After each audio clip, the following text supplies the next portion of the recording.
Hello, welcome to episode 206 of See You Next Wednesday, a weekly pop culture and film podcast where a single die roll decides what movies we have to see. This episode drops on March 2nd, 2016, and my name is Dan Gorman. Oh my God! Someone's taking a bite out of the Big Rice Krispie Square. My name is Casey Lyons, and I move that we vote on a new chief executive officer and oust that creep. Also that my cat smells good and is pretty. My name's Greg LeGros, Sparkling Muscatel. It's one of the finest wines of Idaho. We've got so much to talk about this week. Two of us went and saw 999, while one of us went and saw Gods of Egypt. We have tons of things to talk about in our itty-bitty tidbit committee off the top. Yep. And we will talk about some maybe some television stuff at the end of the episode if you stay tuned. Oh, do we have a new TV corner? Maybe. If you'd like to talk to us, please get in touch with us at info@modernsuperior.com. You can rate and review us on iTunes. You can go to modernsuperior.com and talk on the Discus threads. Go to youtube.com/modernsuperior for video clips and more, and tell everybody you know in your life about us in real life. Tell your mom. Yeah. Tell your Why dad.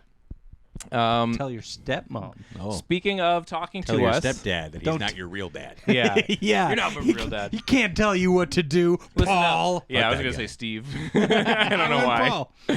Paul. Speaking of emails and dispatches from our fans, Simon sent Yeah. us just an amazingly delightful email about lots of stuff. Just that he's a big fan, and he was talking about some family stuff, Yep. and he listens whenever he can. It was Yep. it was the kind of email that makes it all worthwhile. It was just so nice. And I hope he gets through Room. Yes, Yeah. that's what it was. It's really worthwhile. But yeah, the difference in watching that movie as not yet a parent and then being a parent watching that's that. what he was saying. He couldn't watch it because he was. No, man, it's yeah. really like it was one of the most Hits too- like my wife and I were watching it. It was just ugly crying, Yeah. ugly, Yeah. and it's not even the end. I'm picturing that. Yeah. And I think it's funny. Yeah, no, it was, it's funny. Yeah. But it's not even the end of the movie. Like it gets you a few times really early on. Yeah. Yeah. But it's super worthwhile. So yeah, and Yeah. nice good cry. So thanks, Simon, and also thank you, Christoria, who emailed us about The Witch and how they really enjoyed going to see The Witch. Her and her boyfriend. She also had a really cool sort of idea about the baby and the witch that she emailed us, sort of like a little fan theory, which Yeah. we won't say because we know people may not have seen it yet, although it's too hard to read spoil it. things. I started reading it and I was like, nope, I don't want to know. Yeah. So thank you for that. And please keep all those things coming in. Yeah, it's so awesome. Yeah. So How come no one contacted me about the Coven? yeah. We did get a response from Sarah on Yeah. Twitter when I said maybe she'll have something to say about the accents, and she was like, "Nobody sounds like that here." So, pretty good. Yeah. Yeah. Good constructive criticism. There you go. I'll Yeah. work on my British accent so that it sounds less like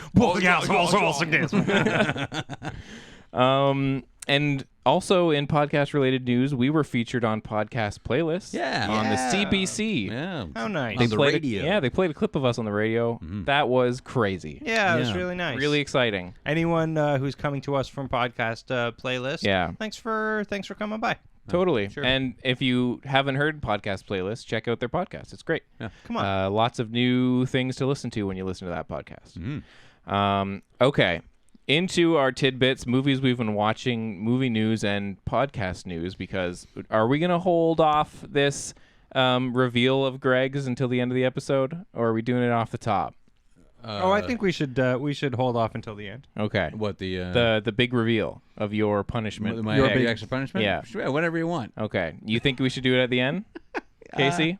I think we should do it at the end. Okay. Yeah. So for the listeners who might just be joining us, every week, as you may know, we roll a die to see who gets to see the movies this week that we want to see and who loses. We tallied up all of the rolls from last year, and it turned out that Greg was the biggest loser of the die rolls. So we allowed him to, he came up with it, and he said, I'm going to give you guys a punishment, an ultimate punishment for having gone through that year, and we will reveal it later in the show. Yeah. And it could be anything. It might not just be a movie. Yeah. Could be a TV show. It could be anything. Anything.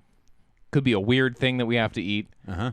Like he puts like Wait, it can be a weird thing. We have to he could like get some things in the kitchen like like 12-year-olds do and be like, I'm gonna put mustard in the milkshake. and Just I'm like gonna- Mom. Yeah. You can do a real just like mom. Yeah. Yeah.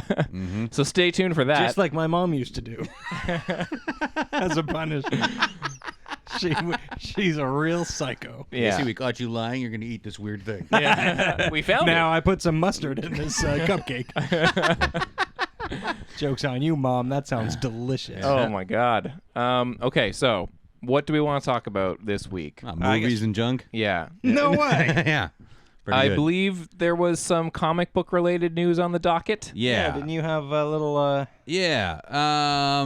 So Wolverine 3 will be the final Hugh Jackman Wolverine picture. Yeah. And his final run at the character. About time, I feel like. Absolutely. He's been doing this Well, he's for... only done 20 of them. Yeah. I know that like I generally like him as the Wolverine, but it is one of those things where we could have new people come in and We I don't really care. And, It seems to be a real law of diminishing returns Yeah. situation. And also, they're kind of just trapped in one little vibe for him, and it's really bummed me out because Yeah. they're just not really getting the ethos of the character. It just isn't there. He's not just a mopey guy who can't remember who he was. Yeah. There's much more of it to that, and that's not really even like the biggest thing with him. More of it is like him trying to prove to others and to himself that he is a man who's in control. He's not an animal, the berserker. He's not doesn't succumb to the bloodlust because he likes to kill people.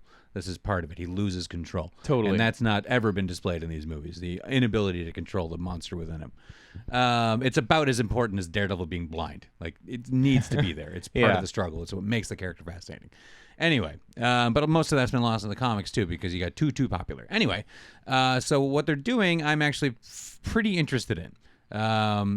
We've stopped just mining Frank Miller's comic books for all comic films right now. Yeah. Now all we're using is Mark Millar. Which yeah. sometimes good, sometimes bad. He's really got some stuff that I can't stand, but some very good stuff. He did a series about 6 or 7 years ago called Old Man Logan. yeah. And that's what Wolverine 3 is going to be, and that is a really fascinating idea because it's about 50 years in the future, and you can really fuck with shit. Now, main characters in that, they don't have the rights to. It's the Hulk, Red Skull, Really? Kingpin, Hawkeye. So what are they going to do? We don't have any of those. Well, I don't know what they're going to do. But if they're really, really, really smart, if they're super duper smart, this would be the best kind of way because one thing they have their hands on that nobody wants is the Fantastic Four. Yes. And if you wanted to fuck around with stuff, because with this thing being in the future and the whole United States is controlled by supervillains. Yeah. Into 4 big territories. Cool. And that's what's going on. And Wolverine, who's a pacifist now because he did some really horrible things, ends up going on a cross-country trip with Hawkeye to do some stuff. And Hawkeye's now blind. Can't have Hawkeye either, obviously. He's an Avenger. Yeah. So you have all these pockets of characters you can't use, but you have all these characters in these movies that no one wants.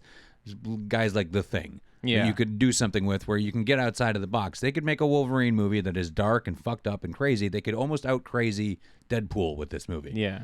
And they have Deadpool, which I don't know if Okay. he fits into what this is. Like, they got to be careful here, Yeah. but they could do some stuff. And I think that's the way you take maybe The Thing and make him a presence and give him some screen time, and because that's something you have to have stuff that's bigger than life in this film if it's going to follow this comic book story in any kind of way. Do we think that we're going to get a Deadpool 2 before we get this Old Man Logan I think this thing? is supposed to be 2018 they're talking about, right? I think so, Wolverine yeah. 3, yeah. And Deadpool 2 I think is next year or something. Yeah, something like that. Because they've already started shooting it. I know, but I wonder if there's anyone that they can introduce into Deadpool 2. Well, I mean, they're introducing Cable. yeah, absolutely. And you could, I guess, do something with Cable. I mean, there's talk about Professor X being There's a there. lot but you can do I with think Cable. it's It's a terrible. very It's true. It's really handy. But I don't know. They should try and get away from as much of that as possible to let the other X-Men franchise breathe. Because I would watched love that. the Fantastic Four to pop up in this. Sure, because do I was something down with it, that man. movie. Or if you read Yeah, me too. recently with everything that just happened in the Marvel Universe, they took some interesting looks at Reed Richards and his Yeah. family line to make them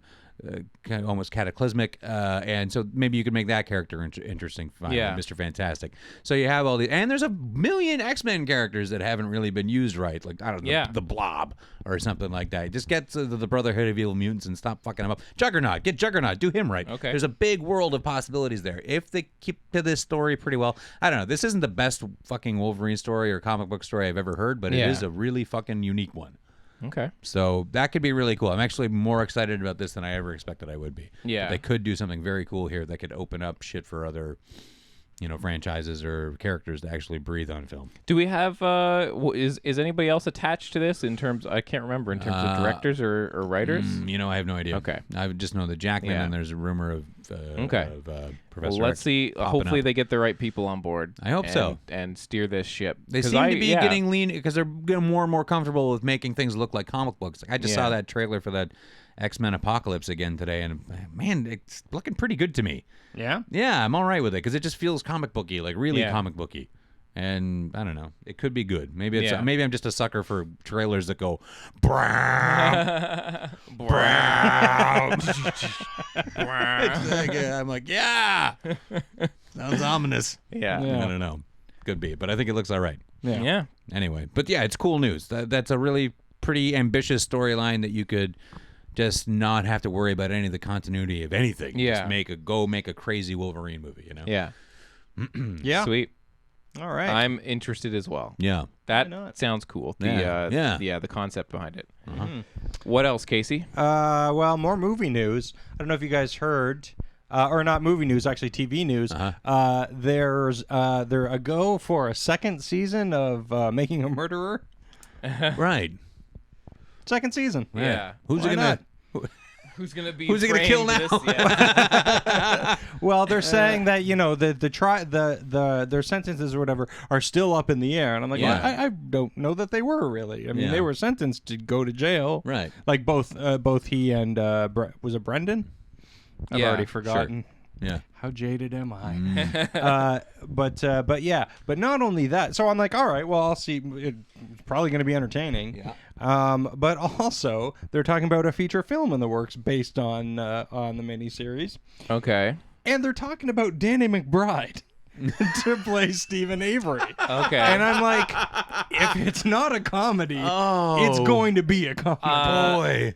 Yeah, maybe though. Oh, I shit. you know I what? can see him being a fucking awesome he's- actor, if like this is- actually yeah. doing some legitimate This stuff. could be Yeah, one of but I mean- it's a make it or break it project because like I think he's the kind of person that has been funny enough that I know he has the chops there to do that, turn on a dime, become serious. Right. Because it's super hard to be funny, right? Like that kind of talent kind of does work hand in hand, but it does sound like it could be one of those things that also goes completely awry. They're also talking about Billy Bob Thornton. So Okay. that name kind of fits, I think, into this kind of. Who should play I Brandon? don't know. This is basically real life Fargo, Yeah. Yeah. All That's right. what we're dealing with here. Who should play Brandon? Give me some time with that. Yeah, Paul geez. Dano, maybe. Yeah, that's pretty yeah. good. Yeah. Yeah, nice. I hope that it's Got to get just William H. Macy though for that. Oh my that God! first For the charity. little Yeah. the ventriloquist dummy. Yeah.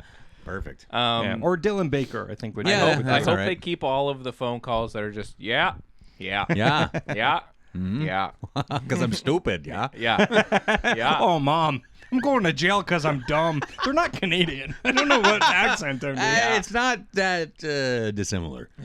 Yeah, there's a Yeah. overlap There's there. real parts of Ontario that sound a lot like Wisconsin. Yeah. Yeah. Oh, What else? yeah. Oh yeah. Yeah. Yeah. Keep your stick on the ice, eh? Any other news? That's all the news I can think of right now. Well, what Yeah, have you guys that was all that what have you guys interested been me. watching? Oh, many things. Yeah. A lot of watching. What'd you watch, Dan? Yeah. Well, speaking of that, speaking of Making a Murder, I did revisit The Thin Blue Line, the Errol right. Morris film from '88, I believe. Yeah, that's a great documentary. So good. So good. I had not seen it since film school. Yeah. And it was one of those movies that we watched. I remember it having a real impression on me, but it's been so long that all I could really remember were just sort of like how there was a lot of reenactments and the stuff of the car they show again and again. And it's always changing. And I was, Yeah. And Emma and I watch a lot of that kind of like true crime stuff, and Yeah. she's really into it. And Yeah. she had never seen it, so this is perfect if you like Making a Murderer and Serial and all that stuff. Like this is gonna be right up your alley, and it sure. totally was. Yeah. And there's not really much else to say about The Thin Blue Line except like, holy shit, that's a fucking amazing piece of It's a filmmaking. thrilling documentary. Yeah, so good. Yeah. Have you seen Yeah. it, Casey? No, I've never seen an Errol Morris documentary. Check It that is thing out. it is so good. It's captivating. Yeah, Yeah. and Boy. it's like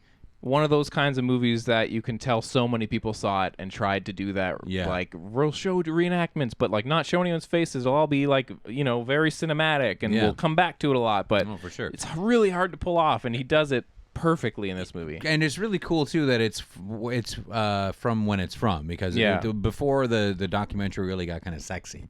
People like really kind of bought into them, and it was a marketable thing, a moneymaker possibly. Totally. Documentaries could have some creative clout or whatever. They were more just informational pieces. Yeah. So you're saying I can't jerk off to this thing? You can't or won't. You gotta ask yourself, buddy. Look yourself hard in the mirror. Well, that's usually how I get it going. Yeah. And then I put on a documentary to sail through to completion. You're like, all right, bowling for Columbine. Here we go. Once again, a little warm up, half an hour of me. Once again, I'd like to welcome our listeners from the CBC. Yes. No, you're totally right. And even something like Bowling for Columbine was one of those kinds of movies that lit the interest in documentary like a fire to a whole new world of people. And this is one of those movies that, when you watch it, you can totally see why this was something people were talking about, especially with that it was one of those movies that did change the outcome of what was happening. Yeah. And it's really fucking fascinating. So great. And really watchable. Yeah. So if you haven't seen The Thin Blue Line, you definitely should check it out. What else? Well, I started watching a new show. I started watching the Netflix BBC show River. Okay. Oh, I've seen the first episode of that. What'd you think? Well, you've only seen the first episode. Yeah, I watched one episode, and that was a while ago, and I haven't really gone to the second one because I was just kind of like, I don't want to watch this. It's fun. He's great. Skarsgård's always fantastic, and I'm like, oh, cool. A show led by him, really all right. But they're just doing. I don't want to give too much away about. I don't know how much you want to talk about it, but not that it's a big deal. Well, I think people know the basic premise. Yeah, and I was just like, ugh, I don't care. I don't people want except Dan know the basic premise. What's for the listener? What's the premise? For the listener? Well, basically, it's about a cop who is investigating the death of his partner, the suspicious death of his partner, but also he hears voices in his head. Right. Okay. And has since he was a kid. Yeah. And often they're the voices of people he's killed, Right. In the line of duty or whatever. Yeah. Duty. But yeah, so it's basically about his fragile mental state, but he's a really good cop. Yeah. And he's got to solve this murder. Yeah. He's a really good cop, but he hears voices and he sees all the people, and the ghosts are hanging out with him, and it has a whole like beautiful mind garbage thing going on for me that I don't care for. I just can't. I've seen that too many times in movies and shit. I'm just bored of it, and it's not thrilling or like. This show adds nothing new to that. Yeah, but it's insanely watchable. Sure. It's he's so good. The thing is, it's a very standard show. I mean, there's very little about it. There's little in the way of character development, even for him. Yeah. They do enough with him to keep you interested, and it's an interesting show. And I'm on episode 4 or something. There's only 6 episodes because it's a BBC thing. Yeah. And I'll definitely watch it to the end. And if there's a second season, I'll probably watch that too. Yeah. But I can't rave about it. It's great. But everything that you think it is upon hearing what it is, that's what it is. Yeah, that's why I couldn't get myself to watch the second episode. It's understandable, but I would say if you're stuck for something and you want something moderately interesting, right? it really is, and he's great. He being Stellan Skarsgård. I don't even know if we've said his name. Yeah. Okay. Yeah, I'll never watch the rest of it. Yeah, I just never. And will. You know what? I got too many other shows that I haven't seen yet. That's probably fine. Yeah. But I definitely will, and I don't know. I'll let you know. Yeah. Okay. Great. Cool. Yeah. Great. I watched a movie. Okay. An indie film called He Never Died. Yeah, with Henry Rollins. Yeah. He made the rounds on some podcasts promoting that. Totally. And I watched it because I heard some good things, and I'm just an unabashed Rollins fan. I love Henry Rollins. Yeah, you've always had time for him even when maybe you didn't need to. Yeah, maybe not. But obviously Black Flag. But Rollins Band was like a big deal for me when I was a teenager. Is that very much the soundtrack of like teenage depression for me? Rollins is great, and I love his spoken word from that era. Talking from the box or whatever. Yeah, absolutely, so great. Black ink on black paper. Really, yeah. There's some really good stuff in there, and some really revealing shit. I've always thought he was kind of brave in his exposure of himself. So, I've always been a Rollins fan, and I've always been kind of pulling for him to succeed. And I like his talk show, too. I thought his talk show was very good. I felt like it was he just Was it an IFC show? Yeah. I never saw it. It was good. And I liked the way he interviewed. He just would ask a question and then get the fuck out of the way of the thing. He barely spoke during the interviews. Just would let these people talk, and he'd be like, but why? Yeah. And they'd keep on going. It was all right. And really good musical guests. Anyway, so He Never Died is a indie movie that feels super 90s. Yeah. They've got a 90s icon in there. Yeah. It's got like some loose jazzy music going on to kind of fill out the space. Everything you can think about like of a 90s independent film that's going to try and be a little edgy. It's literally all there. It totally. Why do I smell blood and concrete all of a sudden? And I'm very suspicious. Yeah. And even the idea is kind of like, I was so into this movie for most of it because Rollins is actually quite good in it. I've always been on his side as an actor. Yeah, he keeps this movie totally afloat from kind of a weird, pretty funny performance, like real quiet funny though. He's not really going for any laughs. He's just such, I don't know, maybe they just let him be a little bit weird and that's just really funny to me. So he's obviously he's some sort of spiritual creature. I don't want to get too much into what it turns out to be because he's got angel wing scars that have been removed on his back. Right. You see that right off the top of the movie, and he's like eating. Well, he drinks a lot of blood. And he's who doesn't getting it? from we all did in the 90s. He's trying not to kill people. He has this guy from a hospital that just brings him sacks of blood that he consumes. And he's a weirdo who just goes to a diner all the time. Yeah. This is like the most 90s movie ever from his right? Yeah, it's incredibly 90s. And like 75% of it is just fucking Is great. James LeGros in this movie at all? And isn't so like the gist of it from what I could tell from the like poster and trailer and stuff is like he was shot or something and he never died. But he never died. Yeah, no, that's not really it. Okay. Yeah, he does. Doesn't he have bullet holes or something? Yeah, that happens at some point. It's more of like there's not really a story. Okay. Some stuff happens and eventually then there's a climax eventually. Does he get like wrapped up in something? Yeah, he gets wrapped up in like some loose mob oriented stuff. Yeah. Vague mob shit. More 90s independent movie junk. And how they kind of try and tack on to what he is turned out to be kind of like silly to me, and I'm like, this doesn't really make any sense. Not that any you of should it, stop trying to make it sense. Don't make sense of it. Just leave it out there that he's whatever this is, and it would have worked a lot better for the movie. So I definitely would say check it out if you've ever enjoyed some 90s independent movies, and I certainly have. A lot of them don't age well, but this is like a nice little love letter to them. I don't know if it's intentional, but it seems there's too many boxes checked for it not to be at least a little bit pointed in that direction. Mm-hmm. Does anyone give somebody a garage door opener on their first date? Paul Westerberg shows up and goes, whatever, man. I'm drunk right now. But it's really worth it for Rollins' performance. Okay. And there's some scenes that are really, really great. Like, really great. It's ultimately a little bit unsatisfying, but it's a fun watch. Does he just play a guy, or does he play a Rollins-y kind of guy? Neither. Okay. He's not doing his Rollins thing at all. Yeah. And he's not very normal either. He's got a really off-kilter, subtle weirdness to him that just maintains through the whole movie. And it's a terrific performance, I'd say, from him. He's the reason to watch it. He really makes the movie work. And the movie doesn't have a lot in its tank otherwise. Yeah. Yeah.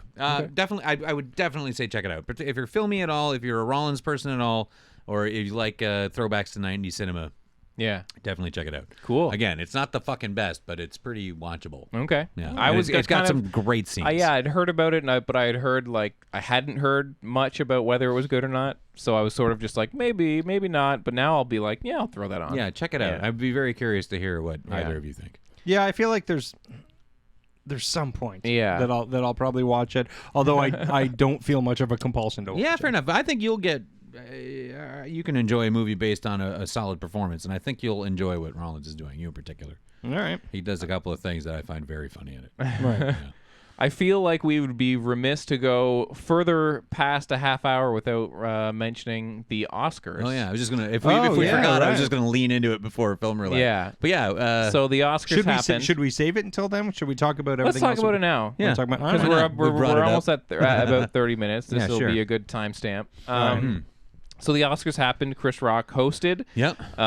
There was a lot of controversy around this year in terms of the topic of representation in Yep. Hollywood and the nominees being so very white. Yeah. And so I think from my perspective, I feel like a lot of people were sort of waiting with bated breath and to see how Chris Rock was going to tackle this topic. Yeah. And I feel like it was not the elephant in the room in the sense that like nobody thought that he wasn't. You know what I mean? Nobody was Yeah. sitting like he's going to try and skirt it. But I feel like a lot of people were like waiting to see and sort of worried about how far he would go. And Yeah. for my money, I feel like he did an amazing job.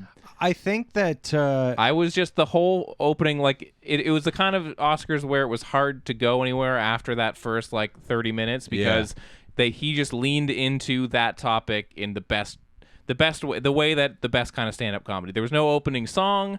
No. There was no jumping around the topic. He came out, No, did he basically did 5 like minutes of stand-up yeah. about this topic. But Yeah. what now? Before, like I saw it in chunks here and there. Was the black people in white movies chunk before? Was that the was opening? after. That was No, after. he came. Basically, the show started. He came and he out. just came out and did. Came because out- I saw his monologue. Yeah, Yeah. he came out and did his monologue. Yeah. Straight up. No, there was no joke. There was no like video before he came Right. out. The Yeah. show just started and he came out. And he did it, for me, he did it in a way that, you know, the best kind of stand-up can do, which is he not only addressed the issue, he treated it with the seriousness that it needs to be treated with. He made jokes about the issue that highlighted the problem while also being really funny. And then he also layered in funny movie jokes and funny other jokes. Yeah. It was just It was so So masterfully done. I saw people on the internet going like, "Oh, well, he still dropped the ball. He didn't do enough or anything." But I'm like, what else was he Rock's not supposed there to to fucking fix do? racism. Yeah, and also yeah. the theme of this Oscars this year Was that. was no black people. Was black people aren't here.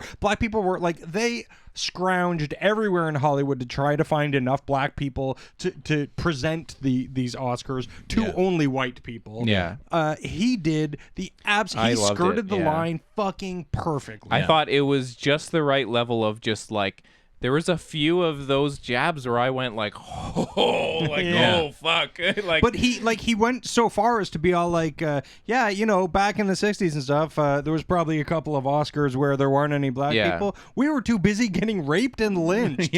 Like honestly, I feel like that's as far as he needed to go Yeah. to be like, look, this is a serious fucking thing. But then he goes on to illustrate what the racism in Hollywood is like, Yeah. what it isn't and what it is. Yeah.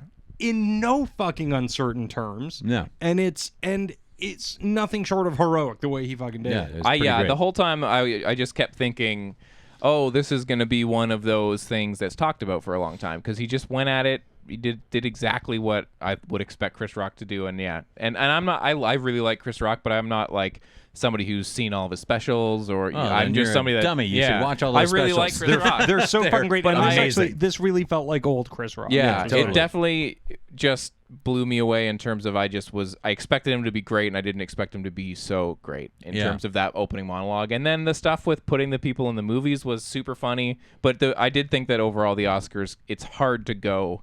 It felt like for like an hour they kind of took the gas off the comedy and were like, we'll just present these awards now. Everything was usually going to what be happens. a letdown after that because that was Yeah. all anyone was talking about was how white the Oscars Yeah. are. Then what's Chris Rock going to do? Then he does it, Yeah. and he does it as well as he did. And then after that, we just have to watch the Oscars. Yeah. and honestly, Which at its best is a boring slog. yeah, and this year in particular is pretty like. who gives a fuck, man? Yeah. Who gives a fuck? When you look at, okay, we nominate more movies for Best Picture now. Yeah. And so they were like, oh, we're cool. We put Mad Max in there. Mad Max is never going to fucking win. No. They just nominated to nominate it, and that's kind of fucking stupid to me. They give it every other fucking award. I just watched Mad Max again last night. So good. It's a fucking amazing movie. Yeah, it should have won, I feel like, Oh Best my Picture. God. Yeah. I've seen all of the... Oh, I was so surprised and happy with Best Picture. I was happy. Yeah, that's great. And I was surprised and happy, but I would have preferred. I really liked Spotlight, but I was like, fucking Mad Max needs it. Yeah, obviously I'll give it to that. Or Room. Yeah. It was better than Spotlight, I think. Spotlight was great. But No, I think Spotlight. I think what Spotlight did and the type of storytelling it was so phenomenal and so sneakily amazing. Yeah. That Listen, the fact I don't that think it was the that it was direction gets- recognized. it's a well-earned Yeah. film to get. I'm glad it got that, not The Revenant. Yeah. Oh yeah, I fuck didn't, yeah. yeah. And that's like Leo got his Oscar finally, and it's like it's a bummer. It's not his best performance. They had to give him one this year because Yeah, but fucking give it to him for Wolf of Wall Street, for Christ's sake. you know what, The though? movie The Departed. He was which- great in The Yeah. Departed. Give him to for that. I fucking do shit. I do like that, like, I don't know, there have been some like heavyweight actors that went their entire lives without getting, and then finally absolutely. got, Yeah. and then and get it for something garbage. Yeah, or- like or- Scent of a Woman. yeah, or like Morricone won for best score, and I don't think he's ever won before. No, he and never he's has. I don't think like he's even been 80. nominated. He's like 80, and no one's saying like. I mean, everyone I was with were saying like finally he gets to, but nobody is like crying onto Twitter like they are about Leo, like he just hasn't got his yet. It's like a lot of people haven't got theirs yet. But I mean, that's become an embarrassing Yeah. internet thing. Yeah. Like where like it's so dumb. Yeah, Yeah. very So few dumb. of the greats really ever got the right And who Oscar. gives No a one fuck? gives a The shit, yeah. Oscars, like I think it was Dave Foley said something on Twitter when this whole Oscar so white thing came out. It was like like the issue here is racism is still very real and the Oscars aren't. So like at the end of the day, Yeah. it's such a fucking arbitrary thing. Like nothing was better than anything. It was just varying degrees Yeah. of watchable, I guess. Yeah. So on its face, it's such an arbitrary decision to who's best what anyway. Yeah. Let's just get rid of the fucking Oscars. Who cares anymore? Why don't you just have a special every year that goes, we love movies. Here were some. Sure. Yeah, I did think that for my money, the Oscars this year, although I did think it kind of took a dip and it was just like, here's the presentations. Yeah. I was like, this is more watchable than it has been in a few years. I feel like Seth MacFarlane's was really bad. Yeah. And it was, I just like watching the Oscars. Yeah, I do too. I enjoy it. I have a good time. Yeah. And, I don't know. And I thought that It's a this fun year little they thing did to do. a good balance of getting like letting the reins so that some people could have their little like speeches and stuff. Sure. And the stuff with Lady Gaga was amazing, and even Biden coming out and doing that little thing before, like that leading into her song, I got pretty like emotional by the end of that song, mostly because of all the people they brought up on stage, and there were some shots of their hands just shaking so much, and I was like, holy shit, this is so real. And I really like that. I didn't For sure. see any of that. I didn't see any of the presentations or any of that bullshit because I don't care. But I hear that Sam Smith was really bad. Yeah, I don't. He won I don't an Oscar like him for that. Yeah, I I think actually Lady like that. Gaga's song should have won for that. His big famous song. I Won't Back Down by yeah. Tom Petty. Yeah, yeah. I feel like we've Is that made what that it- joke on here before, Yeah. and then Casey was like, "What?" Yeah. and Greg was like, "Yeah, it sounds exactly like that." Yeah. Ma- He got That "Stay With Me" song is Yeah. that's It his, that's sounds Sam Smith's exactly song. like Does that, it really? Yeah, Yeah, it no, sounds like so he had to much pay like it. Tom Petty. Yeah. That's awesome. Yeah. I never noticed the similarity, but Yeah. maybe I Oh, wasn't it's looking for pretty. Yeah, it's just I Won't Back Down. It's like real slow. it. Right. Yeah, I don't get his appeal. Maybe and that's why I like that song. and Yeah. his appeal is huge. Like everybody seems like he's huge hits. Like Yeah. But I big don't seller. understand him winning an Oscar for this song because it's such Yeah. a nothing song. It Yeah, is. but there aren't big movie songs anymore. Yeah. They only nominate like there's only usually like 2 or 3 song nominees now. Used to be always 5. Yeah. But Yeah. they don't write songs just for movies anymore, or if they do, no one gives a fuck. I can't believe that Furious, the song from the end of Furious didn't get it. Furious 7. The song where like Paul Walker's driving off and it passes and Yeah. that like rap pop rap song about like I'll see you again, because that shit was on. Was that written for the movie? It was, I believe so, written for the movie, written for the end of this movie, because it is the perfect movie Oscar winner song, because it plays 100% into that scene, because it's like I'll see you again, and it's really emotional, and it was on every fucking radio station, every hour on the hour, all year, and fucking there you go, best song, Yeah, all right. or at least nominated, Right. But yeah, I thought of the stuff that was there, the Lady Gaga song should have won. I think that so boring. What movie is that from? What? The Lady Gaga song. It's from a documentary, The Hunting Ground. About campus rape. I see. Yeah. Oh, Jesus. Yeah. Yeah, and it was I thought her Lady performance was Gaga. good. Yeah. I don't get it. Yeah. Yeah, and I was really like, I don't usually get too worked up or anything about winners and losers of the little gold man. But I was a little like, I thought the most stacked category was supporting actor, and I thought the least impressive performance won. Of I was Bridge of Spies. Stunned. Mark Rylance, you didn't think his performance was amazing? I in thought that it movie? was. I thought it was terrific. Yeah. But I don't think it was better than Mark Ruffalo's. Certainly not better than Tom Hardy's. I will agree. I was like, Wait, Tom Hardy was nominated for The Revenant. Yeah. Tom Hardy should have won for The Revenant. Yes. And I would take Ruffalo. Look, Mark Ryland's performance was great. I thought he was wonderful in Bridge of Spies. But maybe they just had to give something to Spielberg for, like, I mean, because it's I think like, it's Spielberg weird. just like goes, emotionally, I just wanted Stallone to win because I'd be like, hey, that's fucking Yeah, great, and exactly. he was terrific in Creed. Yeah. yeah. I agree. But I was like, when I was Rylance, I was like, what? I thought he was just That like was a. the I first- thought it was a courtesy. You I know? thought like, it made hey, sense. you did a really good job in this movie that no one watched, and you're a great career actor. Yeah. Here's your nomination. You know. Right. But to win, like I just, and it was good. Don't get me wrong; it's a great performance. I think it's the strongest thing about a movie that was just okay. Yeah. And I think that's what bumped it up a little bit.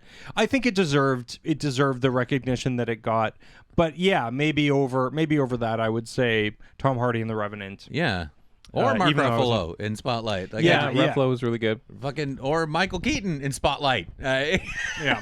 There were a lot of performances that were supporting that I Yeah. thought were way, way better. Oh, and also, just while we're on the topic of supporting and whatever, and nominees and shit like that. Like, I mean, the only person that like really walked in there that day and like, you deserve an award for what you did more so than what other people did was Brie Larson.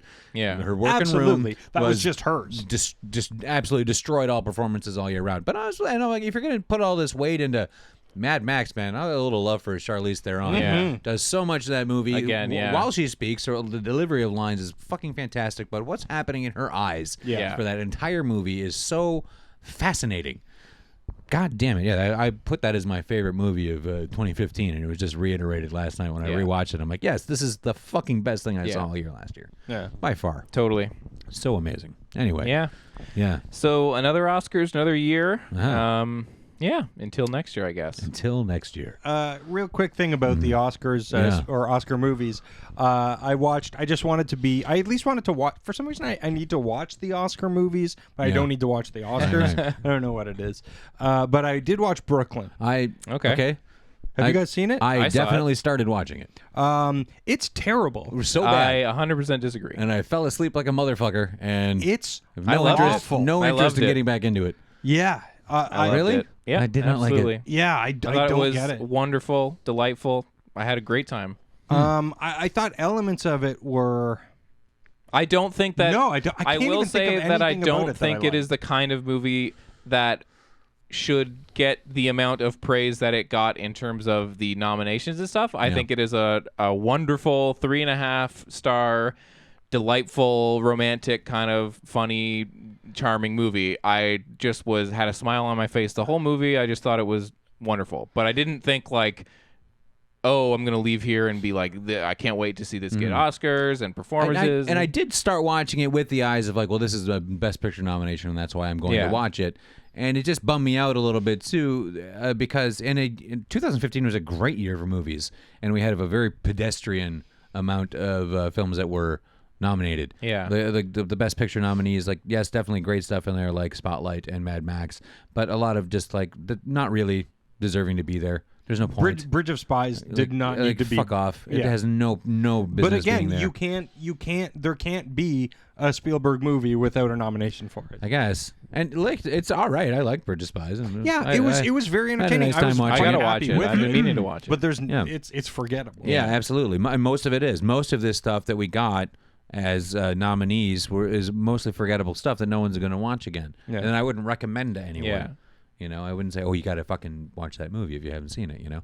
Whereas there's 15 other fucking movies that were nowhere near nominated Yeah. that I would absolutely have to say that about from 2015. It's a great year. Great with moving characters and storylines. Yeah. Wonderful film technique all year round. Like, there's so many things that were so great. I- This boring-ass Oscars that we got, these boring-ass awards for these boring fucking people I'm sick of seeing get gold statues over and over again, man. I gotta say, I liked seeing Ex Machina get best visual yeah. effects. That's super cool. Definitely. I don't know if it's more of an achievement than what Mad Max was. Then Mad Max. Yeah. It's just like, well, this is the thing. Maybe I just liked seeing it because it I mean, was it a should get smaller, out of the recognition. way And movie. what Yeah, a 'cause great that movie- That's that a movie great movie. definitely That should should have be been- for Best Picture. That should Yeah, fucking I be think up there. Ex Machina and Sicario are the two movies that I think, like, why weren't they nominated Yeah. for more? It's so dumb that Sicario Yeah. wasn't up for Best Picture. Yeah. Or fucking anything. Yeah. It was, Roger Deakins was nominated for for the best cinematography, but cinematography. then Yeah. something. Well, The Revenant, And he's won, another guy- obviously, because it was It's technically beautiful. amazing. It was Deakins is beautiful. another guy And who's it's- been it's around all natural forever, years and years. He's an older won his- guy. he's won Yeah. his Hasn't before. got no, has he? I don't think I feel Deakins like- has won. I think Seriously? Deakins is a guy that's like every year it's like not yet. I'm gonna have to look that up. I'm 'cause looking I it up right now. I Okay. feel like he has. So you hated Brooklyn. Just awful. Just like Okay, I don't get it. really boring, and I did not care about any. Oh, the funniest thing about it though was the guy, her love interest. Yeah. The most Italian guy in the whole world. I'm Yeah. Italian, New York Italian guy. yeah. He was the worst. Oscar He is nominated, no wins. Oh, well, I'll be Deakins. damned. Yeah. He was the worst. Like, he was a hilariously bad actor. Yeah. But I had no problems with him. Place Beyond the Pines. he was the other. He was the Yeah. other son. Yeah. Oh, yeah. Well, he was fucking terrible in this. Yeah, man. Uh-huh. What a gross thing. Yeah. But really quickly, I will tell you what I did watch instead of the Oscars. While everyone else was watching the Oscars, Yeah. I watched a Dan Gorman pick. Oh yeah. I watched perhaps one of Dan Gorman's biggest picks. Finally saw Iron Giant. Oh boy. Yeah. yeah. And It was okay. It's fucking phenomenal. Oh, finally. I Did was you pretty- cry? Of course I did. Yeah. In the Yes. middle of it, it was really hard too, because in the middle of it, B started doing something so hilarious, so we had to pause the movie and just watch her be hilarious Yeah. for Yeah. like 15 minutes, and then we turned the movie back on, and I was immediately sucked right back Yeah. into Yeah. it. It's a fucking powerful movie. Yeah. All of the vocal performances Yeah, are so good. fucking So great. great. So great. It's a very 50s kind of movie Yes. in that Christopher McDonald very much plays the villain, and he's very much a bad guy, and he very much represents a simplistic view of the American Yeah. military. Yeah. It achieves absolutely everything that it sets out to do. Brad Bird is a fucking genius. Yeah. I do not know why Tomorrowland was so bad. Yeah. He's so fucking adept at doing this kind of thing. Yeah. Yeah. So good. Yeah, unbelievable. I And the love that animation movie. is absolutely gorgeous. It's so It great. really- that it's like really beautiful. sort of subtle mix of 3D stuff, 3D objects, and especially in the opening with all the water and stuff, just so gorgeous. Yeah. But against a really 50s Disney Yeah. style Yep. animation, Yeah, man. so effective, So Yeah. good. I love and, that movie. and Fucking- hilarious. so funny. The scene with the water where what's his name, the cool dude, is like floating around in his chair and shit, and then he like ends up on the road. It's just like fucking funny, man. Just visually funny. Yeah. And the guy it's- comes yeah. up in the truck. You're in the middle of the road. Yep. Okay then. Yeah. So heartwarming and sweet, and it comes by all of it completely honestly. Yeah. Oh boy, I was so enthusiastic, and it's one of those movies that I was watching, and I'm just like, I cannot wait until B can understand what movies are. Totally. I've had the same thought with that film as well. I'm so glad you finally saw it. Yeah, me too. Been dying Wow. for that. Yeah. Oh man. Yeah. That Yeah. end. Oh yeah.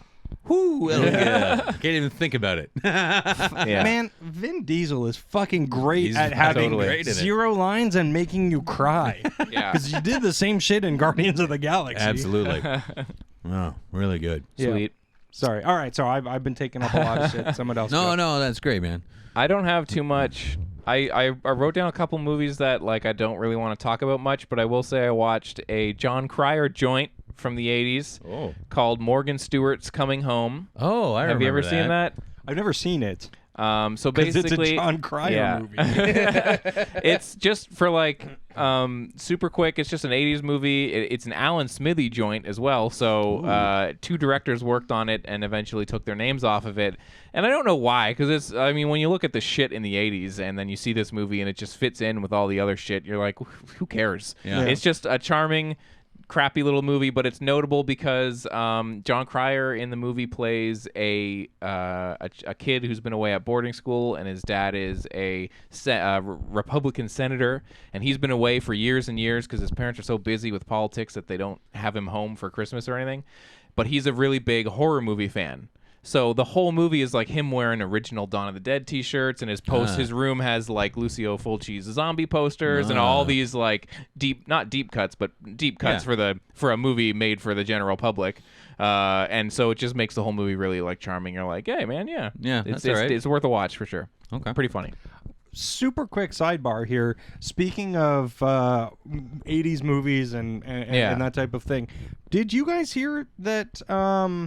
I can't remember which it is, but that Savage Steve Holland is either making sequel to Better Off. I don't think it's Better Off Dead. I think it's One Crazy Summer. Yeah, okay. Another Crazy Summer or something. Yeah. I've Which heard is something rumors of that. Yeah, that he had talked about doing for a while now. Yeah. but but his his relationship with John Cusack went pretty sour during that movie. Yeah, because John Cusack doesn't like that movie Having or fun. Better Off Dead. Yeah. Because after they made Better Off Dead, that like they started making One Crazy Summer, and Better Off Dead came out while they were making it, and John Cusack really didn't was like that's what I was in. Yeah, like didn't enjoy that it was so wacky and so kind of like rough around the edges and just so goofy. Fuck, it's so great, but though. it's so good. That's And my so favorite John Cusack movie. No they question. were not on good terms while they were making One Crazy Summer, and he never really went back to that wacky of a career after that. I don't know if The Sure Thing might have been after that or before that. I think it was after that. Yeah, he started to ease his way into the sort of romantic skewing comedies that are all fucking amazing. Because The Sure Thing,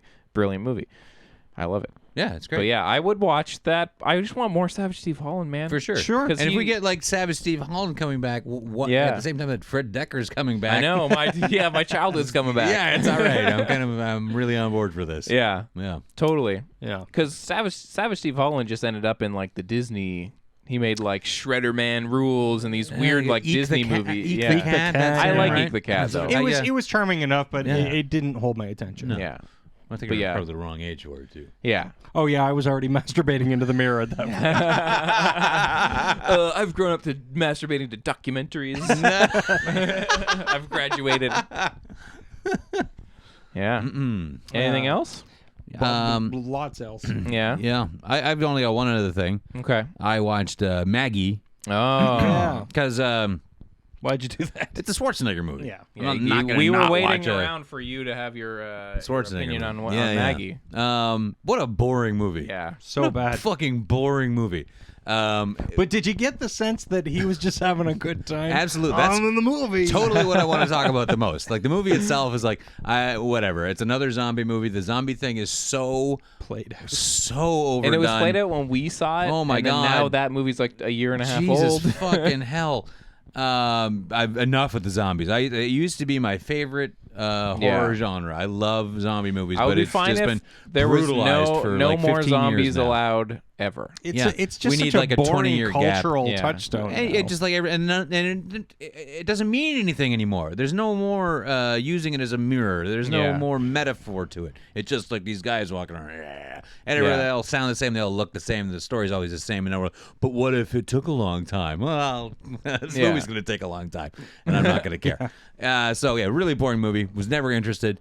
Totally sucked. Now, the things Schwarzenegger has a way that he is in all movies now, which is very happy to be there. Oh my God, he was so happy to be time. there. But my the other- daughter's slowly dying. It's terrific. It's great. It's a wonderful time. But the other thing, everything he's in now, why can't he comb his hair? Don't they have someone on set? Fuck Combs. Yeah, I guess so. But He it's is like, an old bodybuilder. He is a dumb old bodybuilder who became the fucking king of California. California. Yeah, That's how you say it. And then he's just California. like, and now he's just like, I'll be in movies again. But I like, don't care. there has to be a set dresser. He's not French. It's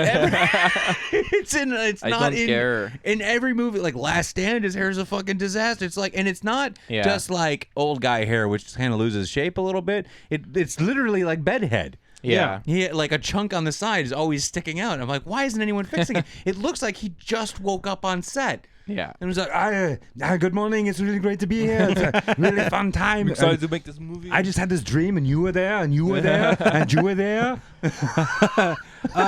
Schwarzenegger, can we get you into hair and makeup? No, let's just do a movie now. Time, make the movie. We do a movie now. This is a great movie where this little girl turns into a zombie, and then I'm like, hey, fuck you, Maggie, and I shoot her. Well, Arnold, that's not really. That's what happened now. That's my catchphrase. Eat shit, Maggie. We're cutting that out. Also, that is tagline for movie now. Maybe name of movie. Don't test me. I'm losing my accent.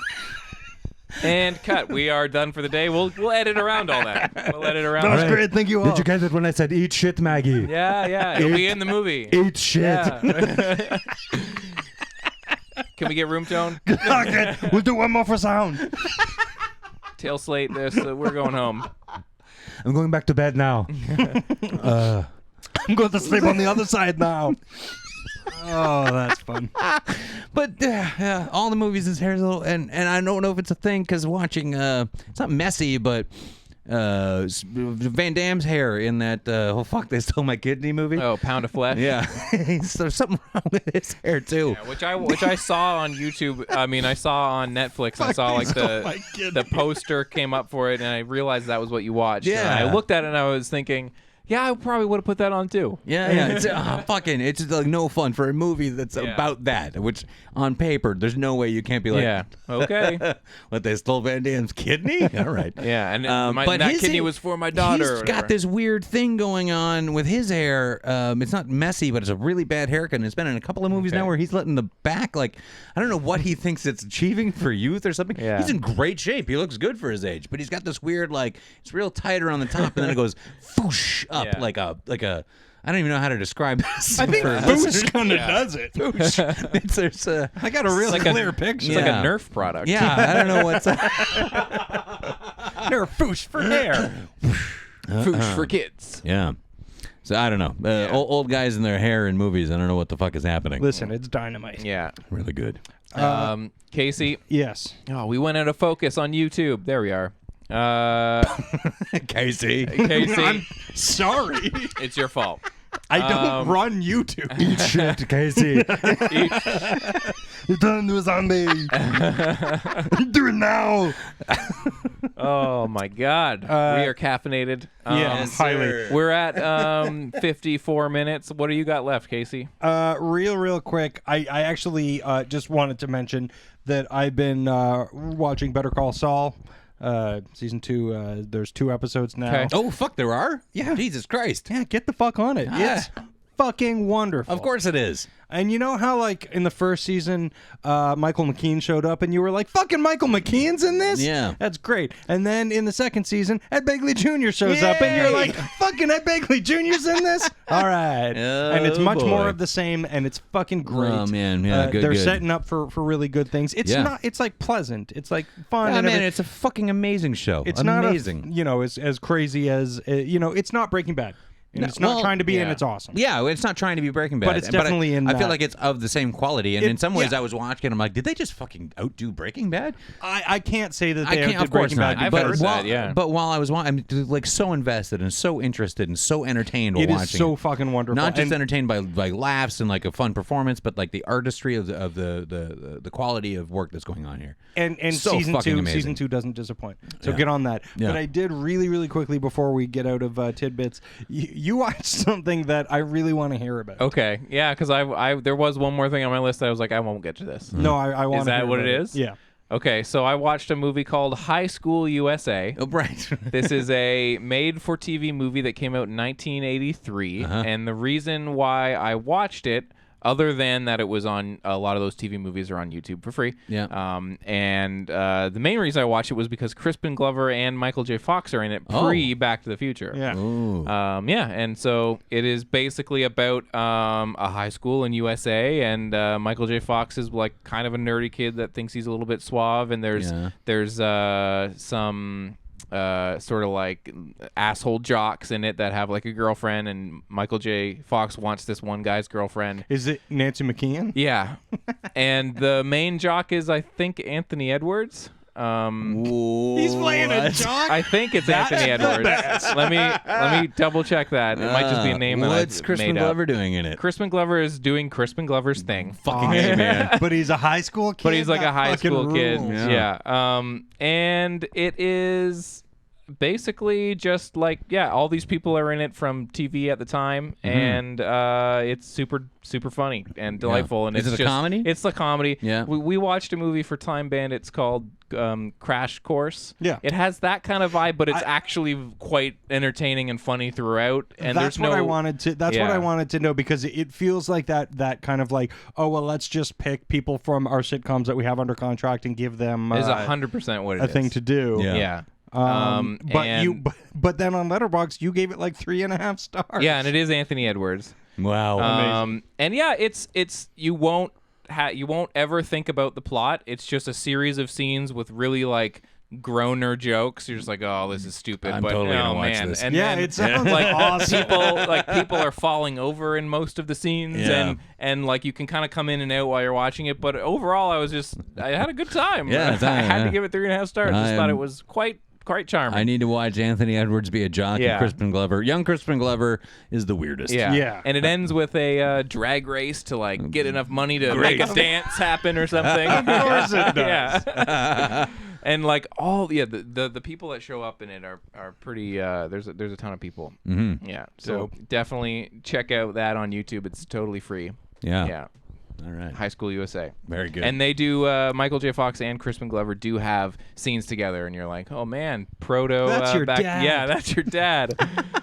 Yeah.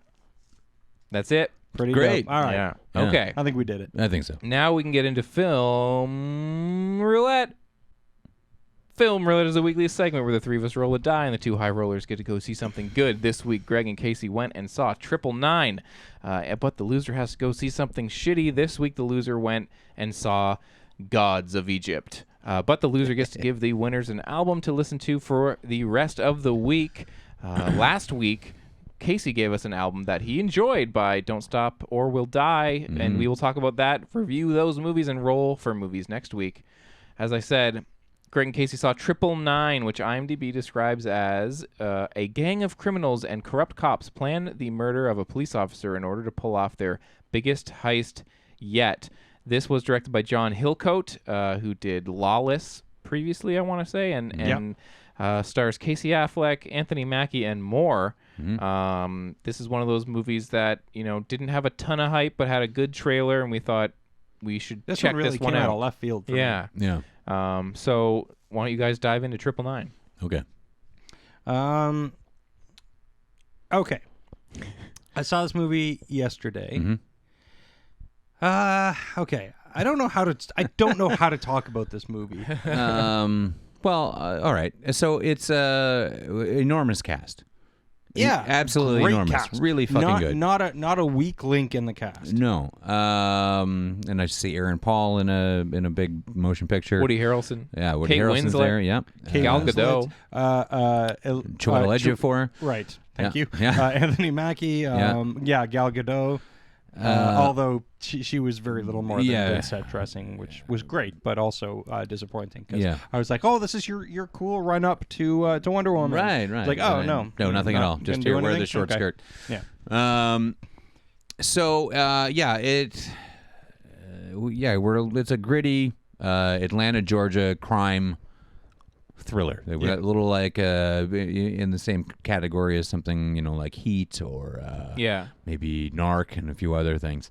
And I love that genre. I go nuts for it. I like a good heist thriller. Yeah. But it's a genre that can go very wrong, really, really wrong, and become very esoteric and boring. Yes. And okay, so definitively, I actually liked this movie. Yeah, I did too. I had a lot of fun, but there were long stretches where I was like, I hate this movie. Sure. I loved the first half an hour. Maybe 40 minutes of this movie, I was like, I am fucking in. I am dialed in. These performances are great. The performances, there's not a bad performance. No, man, they're really good. They're really good. And we have this movie is an excellent example of we've got the white Oscars and stuff like that. This is another great movie of here are some African American actors who are amazing and can hold down a movie. These guys are leads. Yeah. Chiwetel Ejiofor is a fucking lead. And so different than anything you've seen him do before. Absolutely. He's fucking badass in this movie. He's a guy who could definitely step into a lot of roles that I don't know, a lot of things that guy can do. Everything I see him in, he's top notch. Yeah, one of the best in the business, and this is yet another shade. Same thing with Anthony Mackie. Just what a entertaining, dialed in, really believable, charming as hell. It has everything. Yeah. Casey Affleck's really good in this as well. Casey Affleck is pretty good in as much as they give him to do. Yeah, not giving him. But this is the problem with this movie: is no one is given enough to do, including the movie. And it's very bare bones. So it tries to rely on it's a plot that is so bare bones that it should rely on something like character development, which this movie has none of. And yet at the same time, the actors are so good, they get something out of it. This is one of the best things I've seen Woody Harrelson do in a long time. He's great. He's legitimately fucking excellent. Did you see Rampart? No, I never did. Oh, I saw that. Rampart is so fucking that's really good. Holy shit. Dark. Yeah. But yeah, in a movie where again the plot is so bare bones, there should be something else that's holding your attention. Yeah. And there's really not. It's interesting. And that's why when you get to the really just flat as fuck third act, it's just just squeeze the last bit of air out of this thing so I can leave. Okay. Yeah.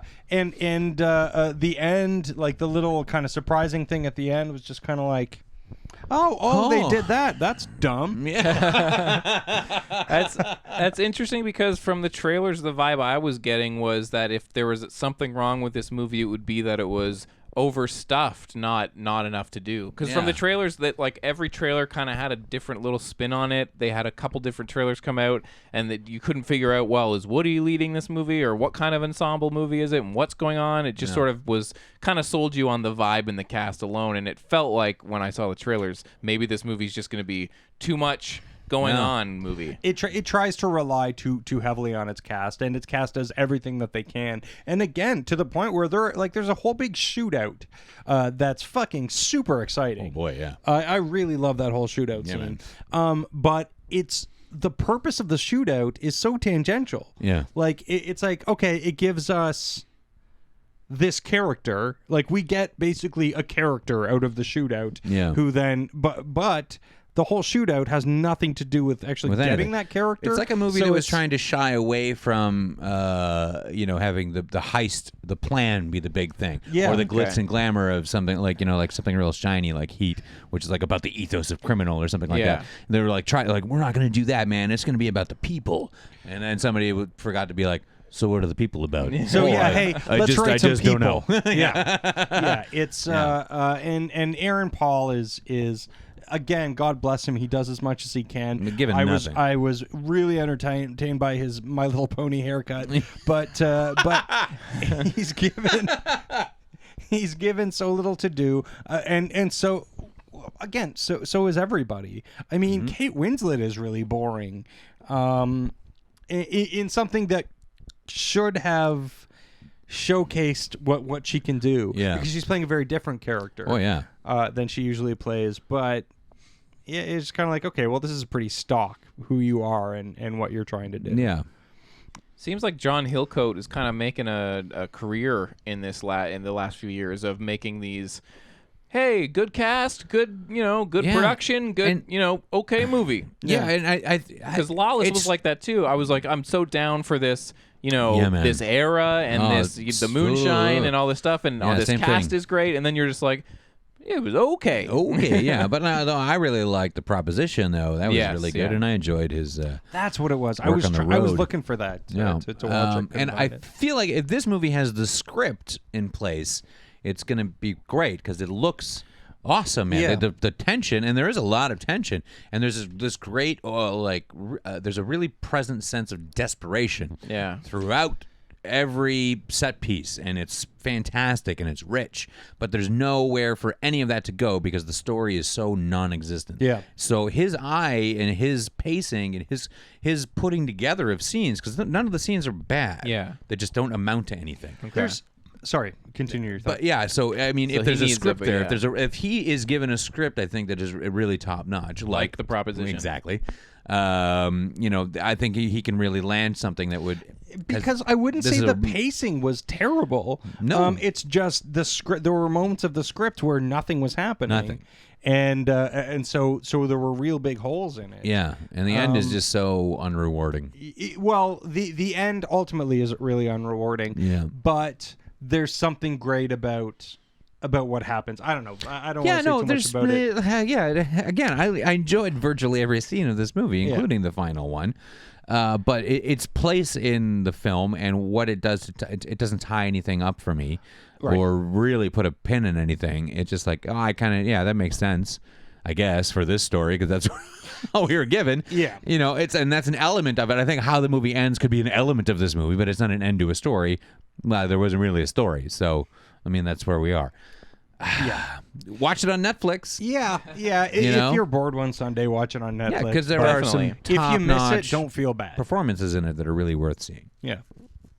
Chiwetel Ejiofor and Anthony Mackie and Woody Harrelson primarily. Yeah, and listen, Woody Harrelson's little teeth are hilarious. But I don't know why they needed to give him those little teeth. I don't think he needed those great. little teeth. I think he said he would do the movie if he got to wear little Little teeth. teeth. He'd probably I got him for my nephew gave him to me for. Hey, don't I promised him I put him in a movie. listen, objectively, if you're not high, do these still look funny? I need someone to tell me. Yeah.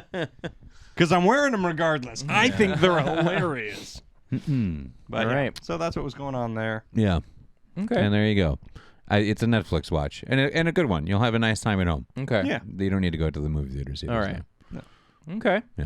Well, I went and saw a movie. Yes, a you particular did. movie. I went and So- saw Gods of Egypt from director Alex Proyas, who did Dark City. Terrific. He did The Crow, Yeah. Garage Days, No One-ing, aka Knowing. Oh, yeah, One of those movies where he they tried to did that? sneak Yeah. a number into the title. Right. Wait, is the one the O? Yes. No, it's the Eye of Ing. That actually makes more sense. Yeah. It's the K. All of the K. What number could the O stand Yeah. for? The K is made out of a bunch of little ones. 111. 111 knowing. I saw Knowing. Yeah, pretty entertaining, but also pretty garbage. Really bad. Yeah, But pretty funny. So, we also did iRobot. Oh, Yeah. not good. No, he also that was did boring. 1, robot. One zero bazero. Nice try. Yeah, it was a nice try and a success. I nailed that. Oh yeah, I'll get total success. So, That's more satisfying than the end of 999. yeah. Yeah, Gods, it was. Gods of Egypt. The IMDb synopsis describes it as mortal hero Beck teams with god Horus in an Beck. alliance against Set. Wait till you get to the names in this movie. The It's merciless. slackers versus God. Yeah. Beck as in B-E-K. Beck teams with the god Horus in an alliance against Set, the merciless god of darkness who has usurped Egypt's throne, plunging the once peaceful and prosperous empire into chaos and conflict. This stars Gerard Butler, Brenton Thwaites, Nikolai Coster-Waldau, and more. I was waiting for that. Wow. Just Waldau. call him Jamie Lannister from the Game of Thrones. Yes. Oh, is that he's in Game of Yeah. Thrones? Yeah. Okay. So I cobbled together a outline of this plot from the Wikipedia description, from some movie reviews, and more, so that I could take you guys through this, because it is bonkers as shit. Yeah. I didn't hate this movie, but I also didn't like it enough. It's a movie that is insane in the right ways sometimes and boring in the wrong ways other times. Yeah. I really wanted this to be something like The Last Witch Hunter, where I came back thinking like, nah, man, that was fun. Kinda I had a awesome. real That dumb strong movie. feeling it was going to be like that. I was Yeah. hoping, and then there are moments that are like that. This movie starts off, it's so stupid. Everything about this movie, I don't know. Alex Proyas is the kind of guy that once in a while you're just like, okay, I get this high concept bullshit and it's kind of fun, and then other times you're just thinking, fuck this high concept bullshit. This is not fun. Yeah. Are the computer effects as bad as they look Oh, in the they are awful. trailer? Yeah. Awful, but Yeah. See, some I of think they them look great. Like, well, not, they look great in like a fun way because Yeah. you know what they looked like to me was do you remember Captain Power? Yes. Yeah. She had to shoot at your TV with your toys. Yeah. yeah. There was like a bird guy, a silver Yeah. Birdman guy, Yeah. and I thought they both turned into him at one point. I They was like, do- okay. hey, So it's a good movie the for you to effects shoot at the the screen. effects are bad. that's some good synergy. They got Egypt and Captain Power. Some of the effects are fine. Yeah. And some of them are awful. Right. There's a lot of obvious green screen that feels on purpose. Feels like they are doing the Clash of the Titans original, doing the throwback to that kind of serialized, like rear projection. So there's scenes where people are like running around and the stuff behind Sure. them looks green screened in, because it is. And you're thinking, they're making it. I feel like this is a choice. I feel like some of the effects aren't up to par, and it's kind of a part of the charm of what this movie is trying to do, and that's fine. Because even when the effects were awful, I was just thinking like, this is hilarious. Right. There's one particular fight scene where the camera is constantly swirling around them, and they are pretty much entirely digital, and I'm just thinking this is a PlayStation 2 cutscene. This Right. is and it's funny and so over the top that it's stupid fun. Okay, so the gist of this film, in terms of my rundown, so it takes place in an alternate world. So this isn't I see. this isn't It's like present day. no,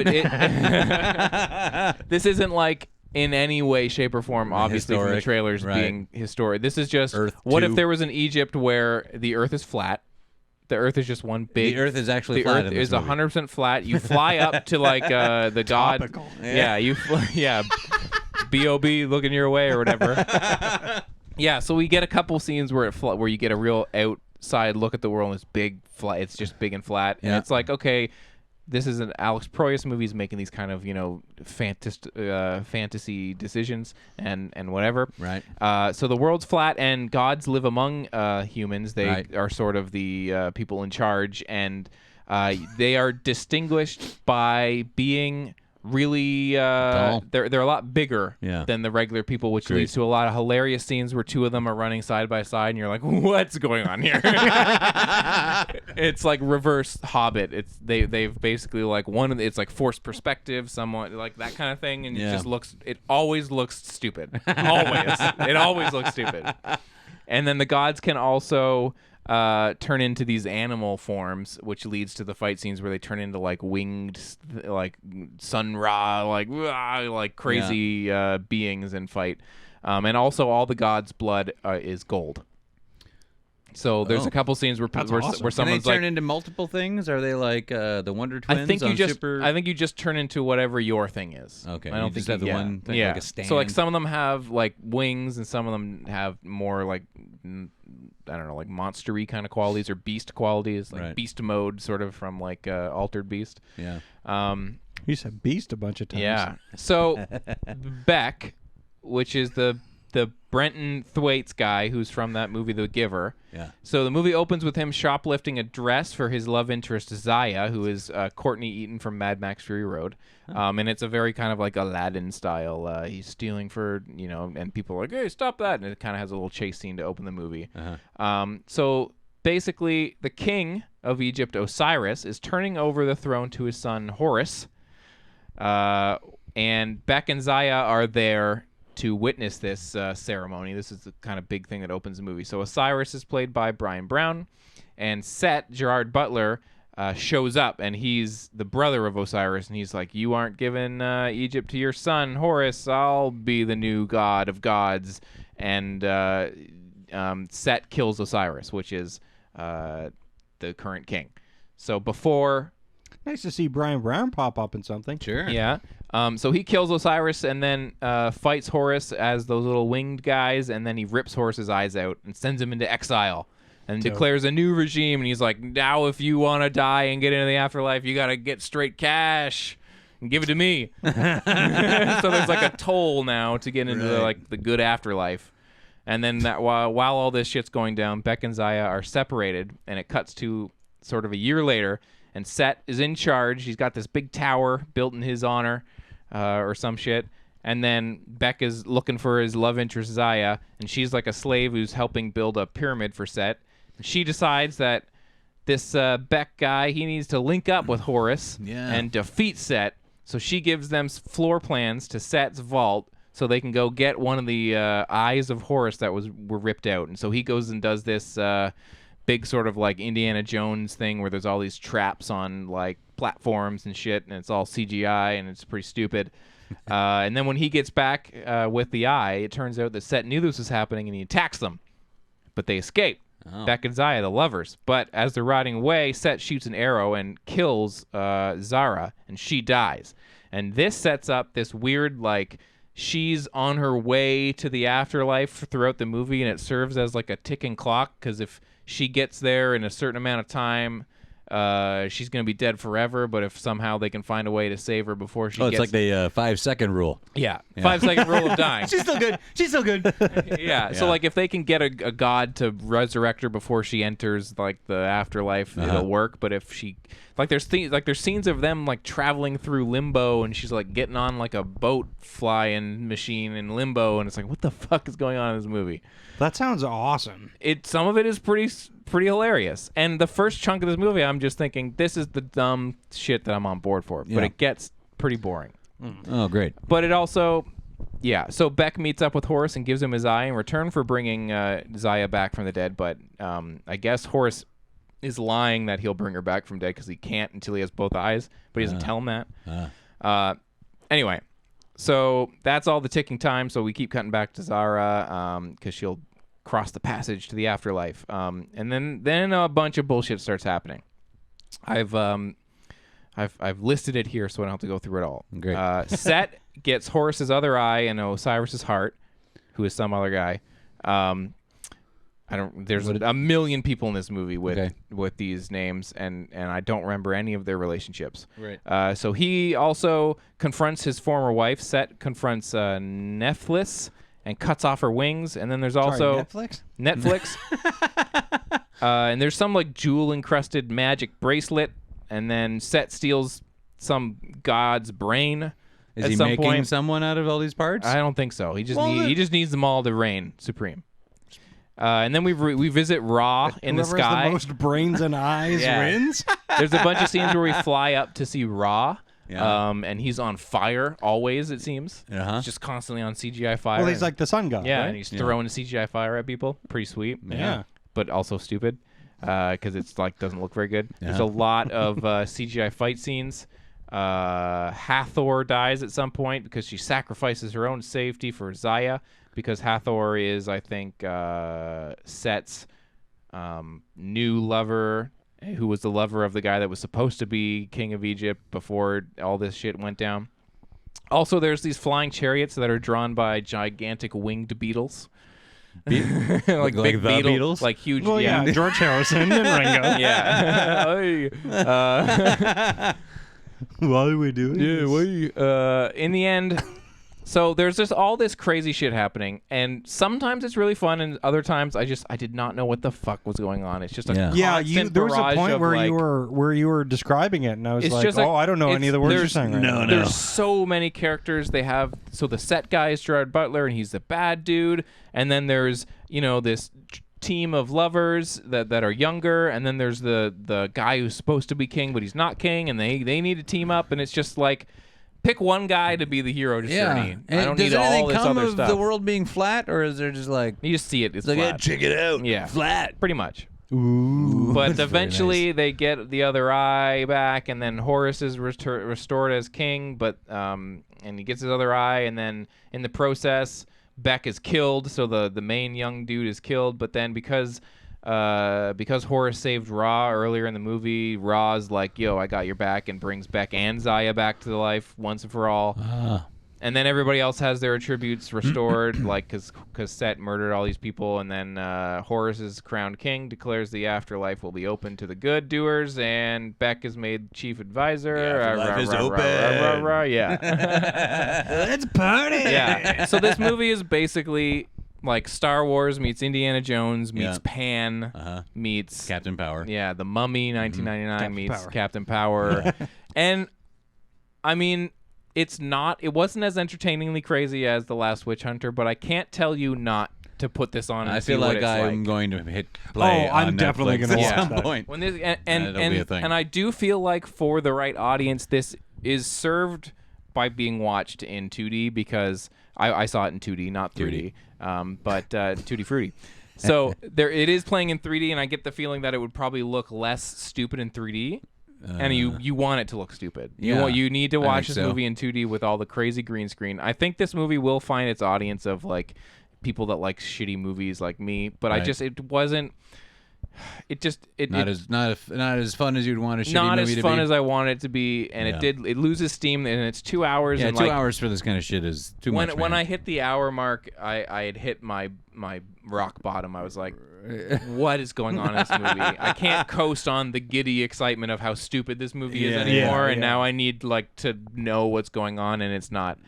But I mean, Proyas, when he makes interesting choices, it can, even when they're stupid choices, it can be interesting. And I get the feeling that, you know, like if you go back and watch Dark City, it's a lot of those kind of crazy, weird choices, like elbowing up on top of each other, and it works for that. But this really movie, does. This movie, it's a detriment that this movie is an Egypt movie. I don't think we need more of these sword and sandal kind of movies. I like that this one's at least crazy and stupid and insane, Sure, and embracing that fantasy element. But just in general, I feel like this movie style is like this kind of movie's been overdone, especially with all the Clash of the Titans so recently. rarely done well is the thing.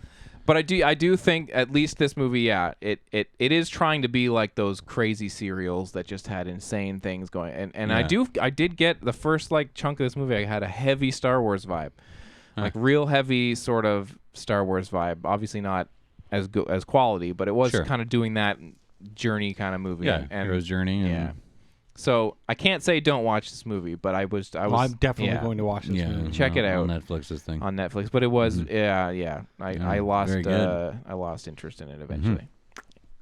Yeah. All right. Yeah. Okay.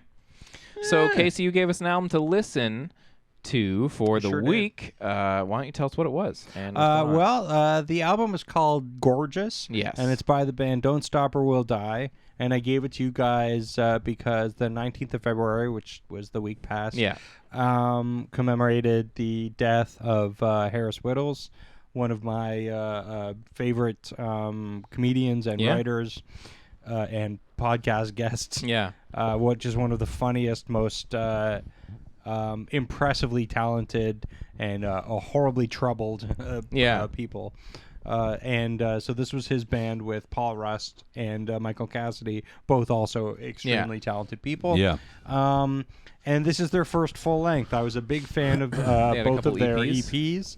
And one of the Gang, and then the other one, the Ballad of The Bird and the Bee, or the Bear and the Bee, Fox. something like that. Fox and the... Maybe a frog. Who knows? I can't remember. But yeah. So this is their first full length. Yeah. So what'd you guys think? You had been listening to it, right? You had been revisiting it. Absolutely. Yeah. I've been playing a lot of Don't Stop or We'll Die for my daughter. Yeah. And just I love it. Like I love the whole vibe of what they're doing. The songs. Some of the songs are really funny. Some of them are just really weird. Yeah. Some of them are just legitimately sweet and great. Yeah. I had listened to this album when it came out because I liked some of the songs on their EPs too, and I wanted to check it out. And I remember thinking, a couple songs really stood out to me, but then I didn't really stick on it as an album. So coming back to it was interesting because I got to really actually just listen to it a bunch over and over again. Yeah. And I really like Don't Stop or We Die in general. I think this is a really fun album. There's a couple really standout tracks. And I think the thing for me with their music is it's really hard to talk about because I like Harris Whittle so much. But I do think like some of these songs are obviously stronger than others. Like Right. Lisa is such just a big tune. Oh man, Such a good song. what a great song. Legitimately good song. Yeah, totally. But when the other songs for me don't really land as like, oh, what a great song, there's always like, okay, Something at funny least in it's it, at funny. least, Like yeah. the Yeah. President's Well- Beer is like, okay, this is what it is, but it's pretty funny. Yeah. But in that Yeah. the premise is it's simply a song about Got to get the president his beer. about getting the president's beer because it's getting warm. Yeah. The beer gives him his powers. Yeah.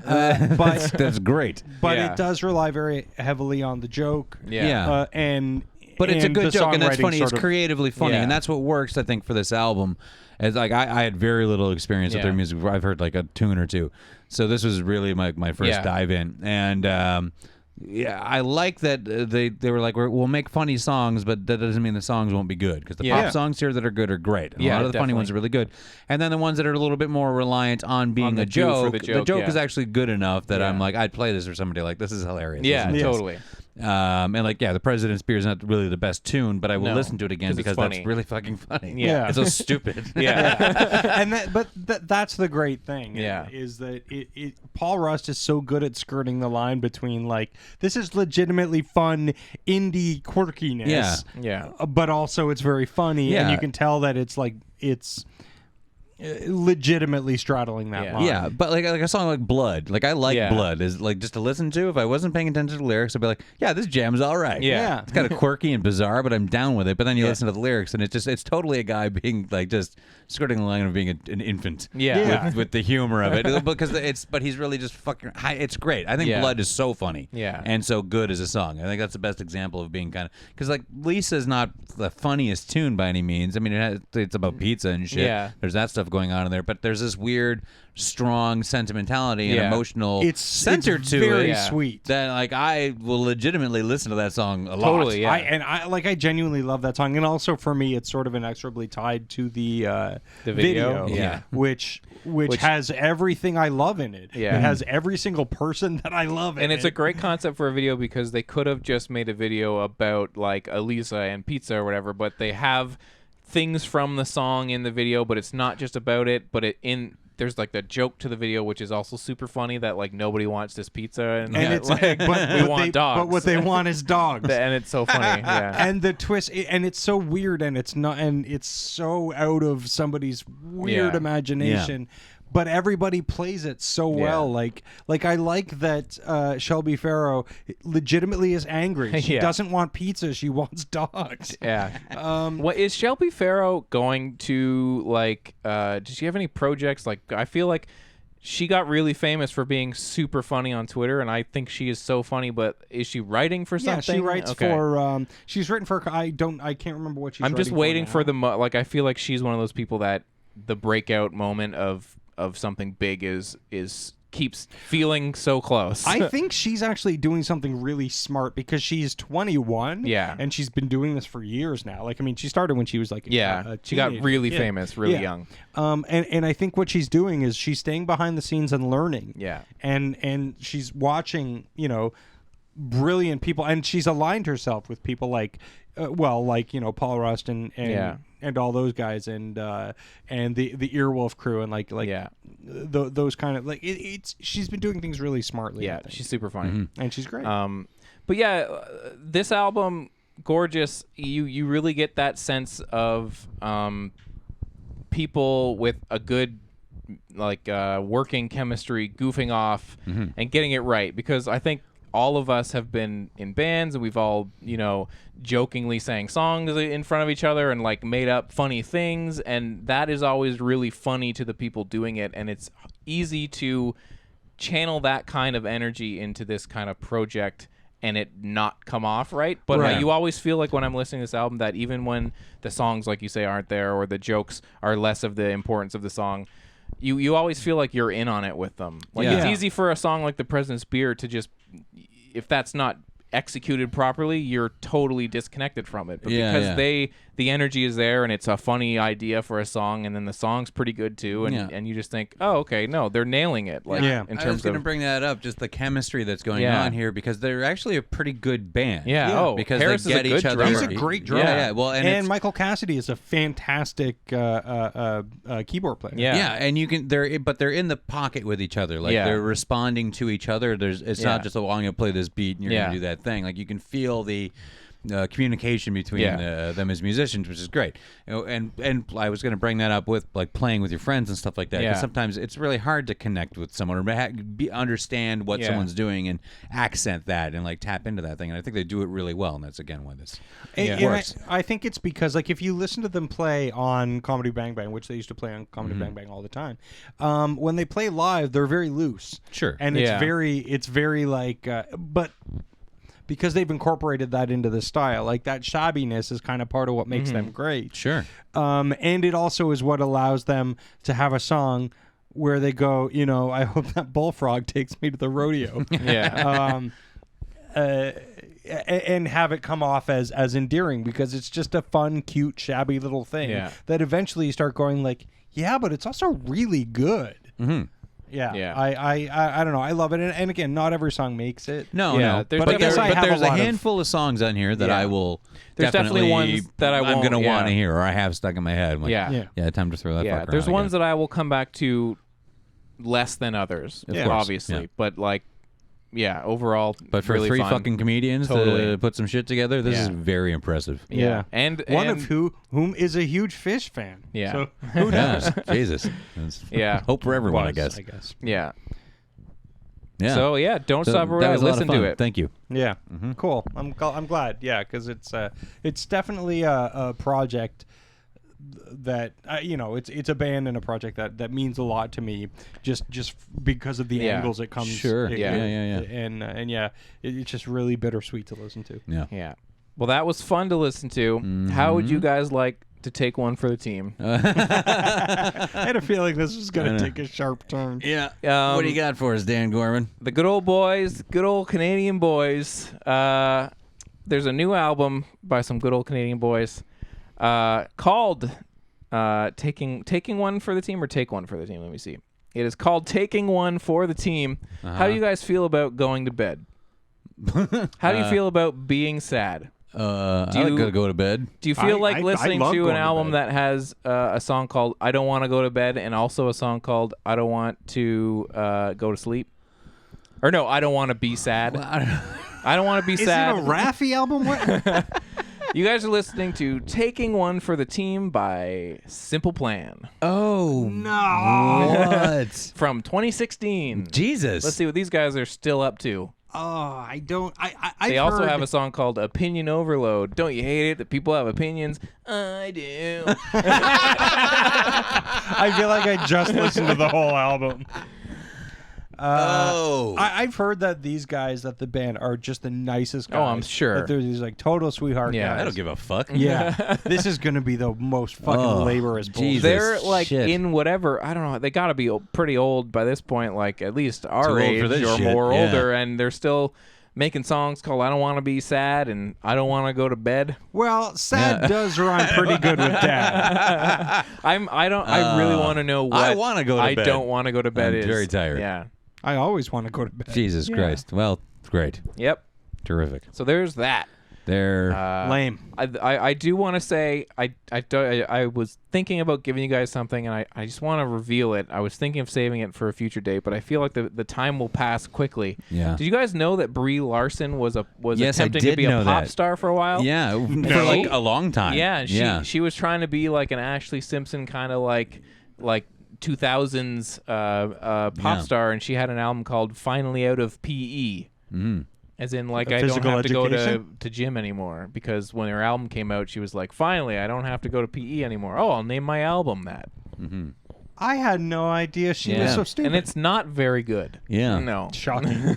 But I was thinking, like, oh, I'm going to give this as, like, Oscar-related, but then I kind of thought, I don't know. She deserves that Oscar. I don't want to be like, remember this? Fuck you. You suck at some things. So I felt like it'd be too mean-spirited, but I do find it fascinating. Yeah, no, that's I super had weird. no idea Yeah. that was a thing. Yeah. So, It's terrifying. but also terrifying. Simple plan. Great. Yeah. Yeah. Great. So we're rolling. We are. All And right. what are we rolling for? Well, 2 years ago, 3, we were Pleasantly surprised? very pleasantly surprised with the big dumb Olympus has fallen.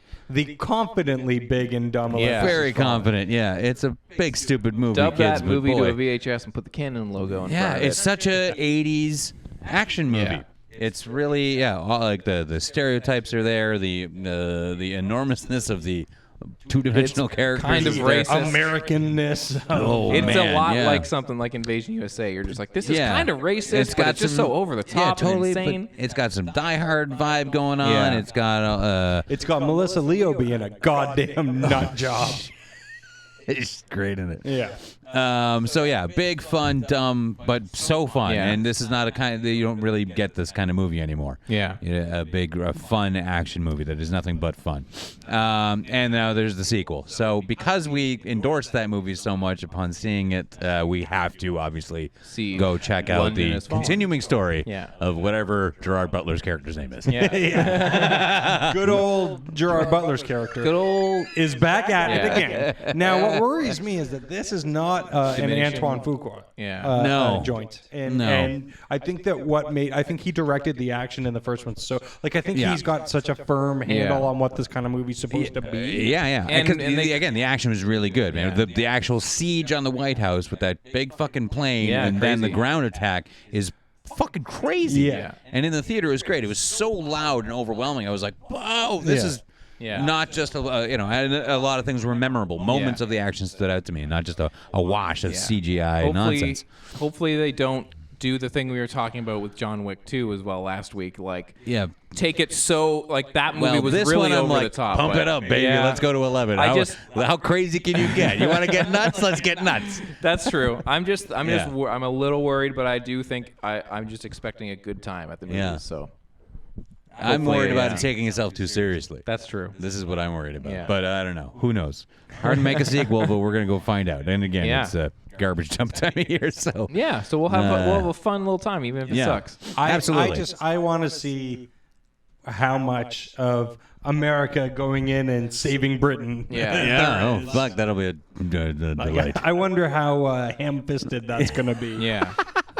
Sure, it'll be delicate and thought out. Absolutely. So, speaking of sort of 80s movies, Yeah. we thought, well, we could find one to pair it up with. Right. One that maybe won't be as entertaining. Right. Maybe another one that will be too racist Right. to laugh at. Oh, boy. Racist in the wrong ways. And to this laugh is something that we've talked about getting to in some capacity for a while. Yeah, because Olympus Has Fallen, that sort of like rah Americanism was just so cartoony and stupid that you were Yeah. just like, well, this isn't this isn't dangerous. But Right. I feel like this movie is that, the old buddy cop comedy. What Right. one of them's a foreigner and one of them's Jay Leno. He's a tough talking, wisecracking cop. He's Asian? but how will I work with him? How will I understand his Yeah. mysterious customs? Yeah. So What'll he eat? I know. Oh, Man. this Collision Course. Collision Course. Jay Leno Pat and Pat Morita. Yeah. Yeah. A boy. Match Made in Heaven. This is a notorious film, and if you go watch the trailer, it just looks unfortunate. Everything I've heard is that it's just really unpleasant. Yeah. Yeah. No fun. Yeah. The worst of the 80s action. Yeah. Yeah. So Casey, Here we go. here you go. Roll it up. That's a 3. Oh, no. Nice roll, though. I enjoyed your style there. It's pretty good. It was a good toss. It was a good toss. That's a 4. Oh. Four. All right, Greg is going to roll. If he gets lower than a 3, he's going to see. Oh, that's a 2. Holy shit. Oh, man. That's a 2. 2, 3, 4. Dang. Yeah. Greg is watching Collision Course, and Casey and I are going to go watch London Has Fallen. Calling. Yeah. London Calling. Yeah. Yeah. That's my first loss of the year. Yeah. I have not lost in 2016. I made it to March. Yeah, well. Yeah. Well, That's where it all falls down. Next week, okay, London Has Fallen and Collision Course. Speaking of losing, should we dovetail into your reveal? Let's do this, and then we'll get to our TV corner. So, as we mentioned off the top, if you skipped over it, we'll reiterate it a little. Last year, Greg lost the most die rolls in Film Roulette, and we tally them all up. He lost the most, and so we are saying he can give us a punishment of his design and his choice for us to do. Is there a time limit on this ultimate punishment? Yeah. Okay. Yeah. Is it by next week or what? Okay. Next week. Okay. So Greg's going to reveal it. This is like, I'm nervous. Yeah. I don't like what's happening. Because it's going to be you great. had said, we said, how long will it take? And your response was, depends on what you do with it. Yeah. What? What is that? Give me the short version. I'll take that, please. All right. So I was really trying to figure out what to. Oh, we're all out of focus. No, we're back. Hey. I was trying to figure out what to do. Just watching a movie. We do that all the time. Yeah. And albums and stuff, and it's going to be happening every week anyway. So I was really trying to think about, what I could do to make it interesting and have fun with it. And I started thinking about it after an episode we recorded a month or so ago. It was kind of where I got the idea. Okay. And as we were just talking about binge watching TV, and I was just coming off of my paternity leave, and had been watching just whatever I could put on in front of me while my eyes were open. And one of the things that we talked about that I watched a lot of was Chopped. Okay, yeah. Yeah. Which Casey hasn't watched. Casey but has not seen. No, I don't. It's a cooking show. I don't go in for those cooking shows. And I do. Yeah, I like Chopped a lot. It's a good one. Anyway, so. And then some other things fell into place over conversations we had over the last couple of weeks. So I've got a box here. Oh. This Huggies You're going to box. give us 3 ingredients each. Yeah, maybe. Yeah, so, okay. This is your mystery box. There we go. Open this guy up. So you guys have to cook some food. You have to cook food for each other. Okay. I will determine the winner. I don't know what I'm looking for. I don't know if it should be the most disgusting Okay. food. I can or cannot taste it. It's up to me. Okay. All right. And I don't know if a good meal or a really hilariously bad meal is going to be the winner. I just have no idea. But So are you gonna give us ingredients? I'm gonna give you your 4 mystery box ingredients. Holy shit. Which you have to incorporate. Oh, my God. And you can put anything else you want into it. Okay. Anything okay. else. But Okay. you have to use these 4 items. Right. And now are we doing just one thing? I don't know. Okay. Whatever I'm We can giving do you whatever 4 we items. want with it, You okay. cook. You put. I don't care if So it's an it could be a appetizer, a baked, main or it could be- course, or okay. a dessert. Whatever you want to do. Do we cook this here before the you show? have a if you want, but you have the week, and you can get help if you like. Okay. So yeah, however you think it needs to be. If it needs to be served hot, then yeah, come here and Okay. cook it. It's Okay. fine. But we have to serve it on the show next Yeah. week. Right. Okay. And I will determine the winner. Yeah. But Okay. if there's a winner, of course, there's a loser, and whoever the loser is has to watch Sex and the City 2. Okay. All right. Okay. All right. Very good. Now I tried to. Are we pulling these out, or are you handing I'm just. them to me? Okay. I'll pull out your Mr. Adams. Your first item is Ooh, seaweed. Ooh. Seaweed. Seasoned seaweed. Seasoned seaweed. A little bit So there. we That's both big enough have to to use the same stuff. That's right. Okay. And also then, now this is a smaller package, but either way, we will go with some pasta. Some vermicelli? vermicelli noodles. Okay. Okay.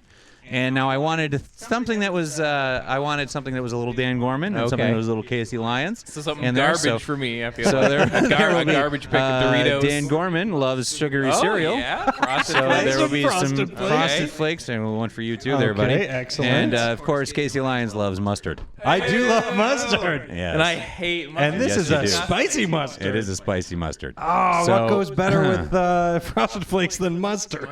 It's disgusting. seaweed. So figure it out. I don't even know.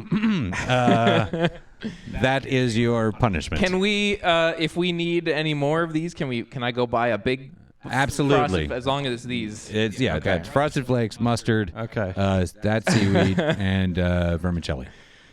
And you can again add anything you want Okay. to it. Right. And again, we don't know if the winner or loser. We don't know if the winner is make the best thing or the Right. worst thing. Right. I don't know what I want. I know what I'm gonna try for. I know what. Yeah, me I- too. I feel like But I'll then know I the don't winner know when if I see I it. have to actually eat what I make or not either. No, you don't have to eat your own necessarily. Oh, okay. Well, maybe you do. Well, see, I feel like if we don't know whether we have I'm to eat telling it or you, not. if you're a cook and you're not tasting your shit while you cook Yeah, it, yeah. I mean, I don't have to eat any of it. yeah. But you have to at You have least to eat the other a guys. bite of the other person's Yeah, thing. no poison. Okay. Fuck, I was gonna rat poison. Oh, okay, so we're not trying to kill each other? I'm confused on the rules. Start again. What am I gonna do? This is seaweed. Very weird. Yeah. Seaweed? It's like a snack. It's I like guess. nori. I think it's like Could crumple it up as a garnish. yeah. Well, figure it out. Yeah. You can do it. Yeah, you because know. you really want the Frosted Flakes to be the star of this show. Hey Yeah. man, you don't know what I'm doing. You're right. Yeah. I So love there you the go. little, And then the yeah. loser has to watch Sex and the Sex City Sex in the too. City too. Amazing.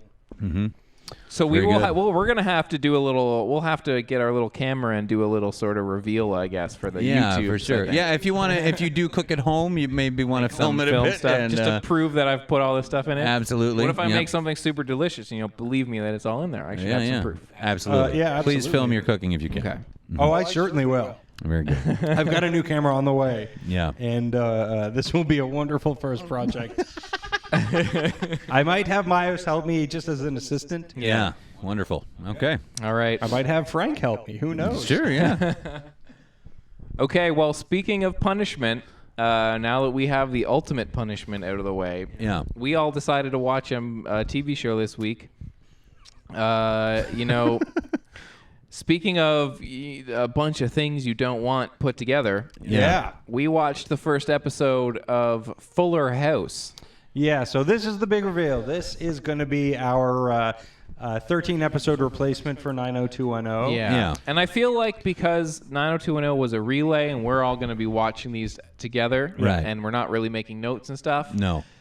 I feel like we're not going to have to dive into as much detail in terms of No, what's it going won't on. be because it's not. I don't think it'll be quite as sort of gut reactions. soap opera thing. And the episodes are 22 minutes Yeah. as opposed to an hour. So I think the first episode was 35 minutes. was it? Yeah. Yeah. All right. Let me check that out. It felt like a long the time. first. Speaking of things, the first episode was. Yeah. The first. The first episode was a lot of things. So the first episode was. Okay, How do you want to go to this? I don't think any of us were big fans of the original show. No, I wasn't. saw it when it No, was and on, yet but I've I didn't. I've seen I've enough seen of it, but a it was lot of it, on all like- the fucking It was on, time. yeah. We are the TV generation, and Yeah. it was just like, and Oh, I've seen this a is no ton of that internet show. era. If it's on in between Something. fucking, You watch it. reruns of Seinfeld, you have to. It's Yeah. like nothing else. Or you'll see. I think I've seen like 10 minutes of a lot of episodes. Yeah. Like fuck it, I will just watch the Weather Network. Yeah. I think it was just on in our because it was a TGI Fridays. Yeah. Yeah. No, that's a restaurant. It was a TGIF show, and I think it was just on our Along family. with like step Yeah, by yeah, step. yeah. Yeah, You yeah. And it was Family on Matters. for what, almost a decade, right? Yeah. You're going to absorb some of it. Yeah, I saw a ton of it. So, But I I understood never, a lot of what they were saying. I never enjoyed it. I was never No, like, this is no. funny, No. this is great, No, I I need was- more. No, it was always wildly a dumb against this joke. show. Yeah, it's like just the fucking worst. Yeah. So it's back, new show. We're gonna watch it. We're gonna talk about it each week. We will watch an episode, all of us, and try and understand why this is happening. Yeah. So the first episode. First one. I didn't know what they were going to do. Like initially, I mean, I knew watching this what it was going to be, but when I heard they were going to do this, I'm Yeah. like, what in the fuck? How is that going to work? Who wants that? Can they? They can't just do the old show. I knew that it- doesn't work anymore. I knew what they were going to do, and they did it so spectacularly. Yeah. They did. I might as well have written it. I Well, knew it wouldn't the have been fuck- hard. This is Oh no! Actually, I don't even think I could come up with something so inane. No. this show is one of the thirstiest fucking shows I've ever seen. It is just It is so shameless. it is It's shameless in a lot of ways. disgusting. Yeah. Like there's one joke in the show where they break the fourth wall, which we'll speak to in a minute, but Yeah. every single joke in every single scene of this first episode might as well have also been. Yeah. I said it. And Well, this everything is- was a remember- fucking reference. Everything was a reference. Yeah. Is he gonna? When is he gonna say the catchphrase? Is he Here it gonna say the comes, yeah. catchphrase? Well, this is- This Yeah. is a lowest common denominator remake or a relaunch of a lowest Yeah. common denominator show. Yeah. Because the show itself was always really slim. There wasn't anything really thought out in Yeah. the writing or the jokes, and all and I'm amazed at it. I've always been amazed at the popularity and Yeah. success of this show and the catchphrases. Yeah. The catchphrases are "How rude," Yeah. "Have mercy," You go for it, dude. What does the baby say? I Yeah, don't know. You did it, dude. I think Go for it. the baby was like, no thanks. I'm out. Obviously they cut it out, and so these aren't catchphrases. They aren't. How rude. The can't only be one a- is the only one that I would say that I at any point in my life like said and laughed about was how rude. Like is that from this show though? It's I think from- that's just the thing people Yeah, said I before thought- that. yeah. But growing up when I was a kid, I knew that like the way she said "how rude" or like how Yeah. like she was a kid, it was like cute oh, because she was a cute. kid, right? Yeah. So like my No. brother and I have said that Now like as she's- a joke to Right. each other, but Yeah. nothing else in the show even approaches. Like cut it out. I don't know why he would ever say that. I don't remember why he would say cut it out. I don't remember why. Well, because Go he's the get worst, it, dude. Because Dave Coulier is the worst. The worst. So, The gist of the show is what? they're Same still thing. living there, and Still then living in everybody that comes house. back to visit. It's Now- the same house. Bob Saget still owns the house, but Right. he's selling the house. Right. But they're having one last family Big reunion. sleepover, yeah. Where everybody's there except for the twins. the Or just the Olsen twins. Because it would have been one baby. Right. It's one character, but Right. it was played by both, right? Right.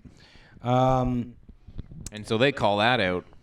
Yeah. And they think that is so funny that Yeah. they should hang on to that moment for like 10 minutes. and it's so shameless in its nostalgia that the first 10 minutes is just people coming down the stairs one by one. And then everybody cheers. Yeah, and and then then they cheering say for like something 5 that you fucking For a remember. long time, A and then they long say their time. thing. Yeah. Then they just say their thing. Like they might as well just be coming out from behind a curtain, going, and now here's Uncle Joey. Yeah. Cut it out. And the jokes outside of that they do have are so terrible and underwritten. Like there's a joke that what's her name is using a DJ named DJ Tanner. Right. Like DJs in real life were calling themselves DJ Tanner as a joke in like 1998. Yeah. Or Yeah. like some shit. Like Yeah. that's Yeah.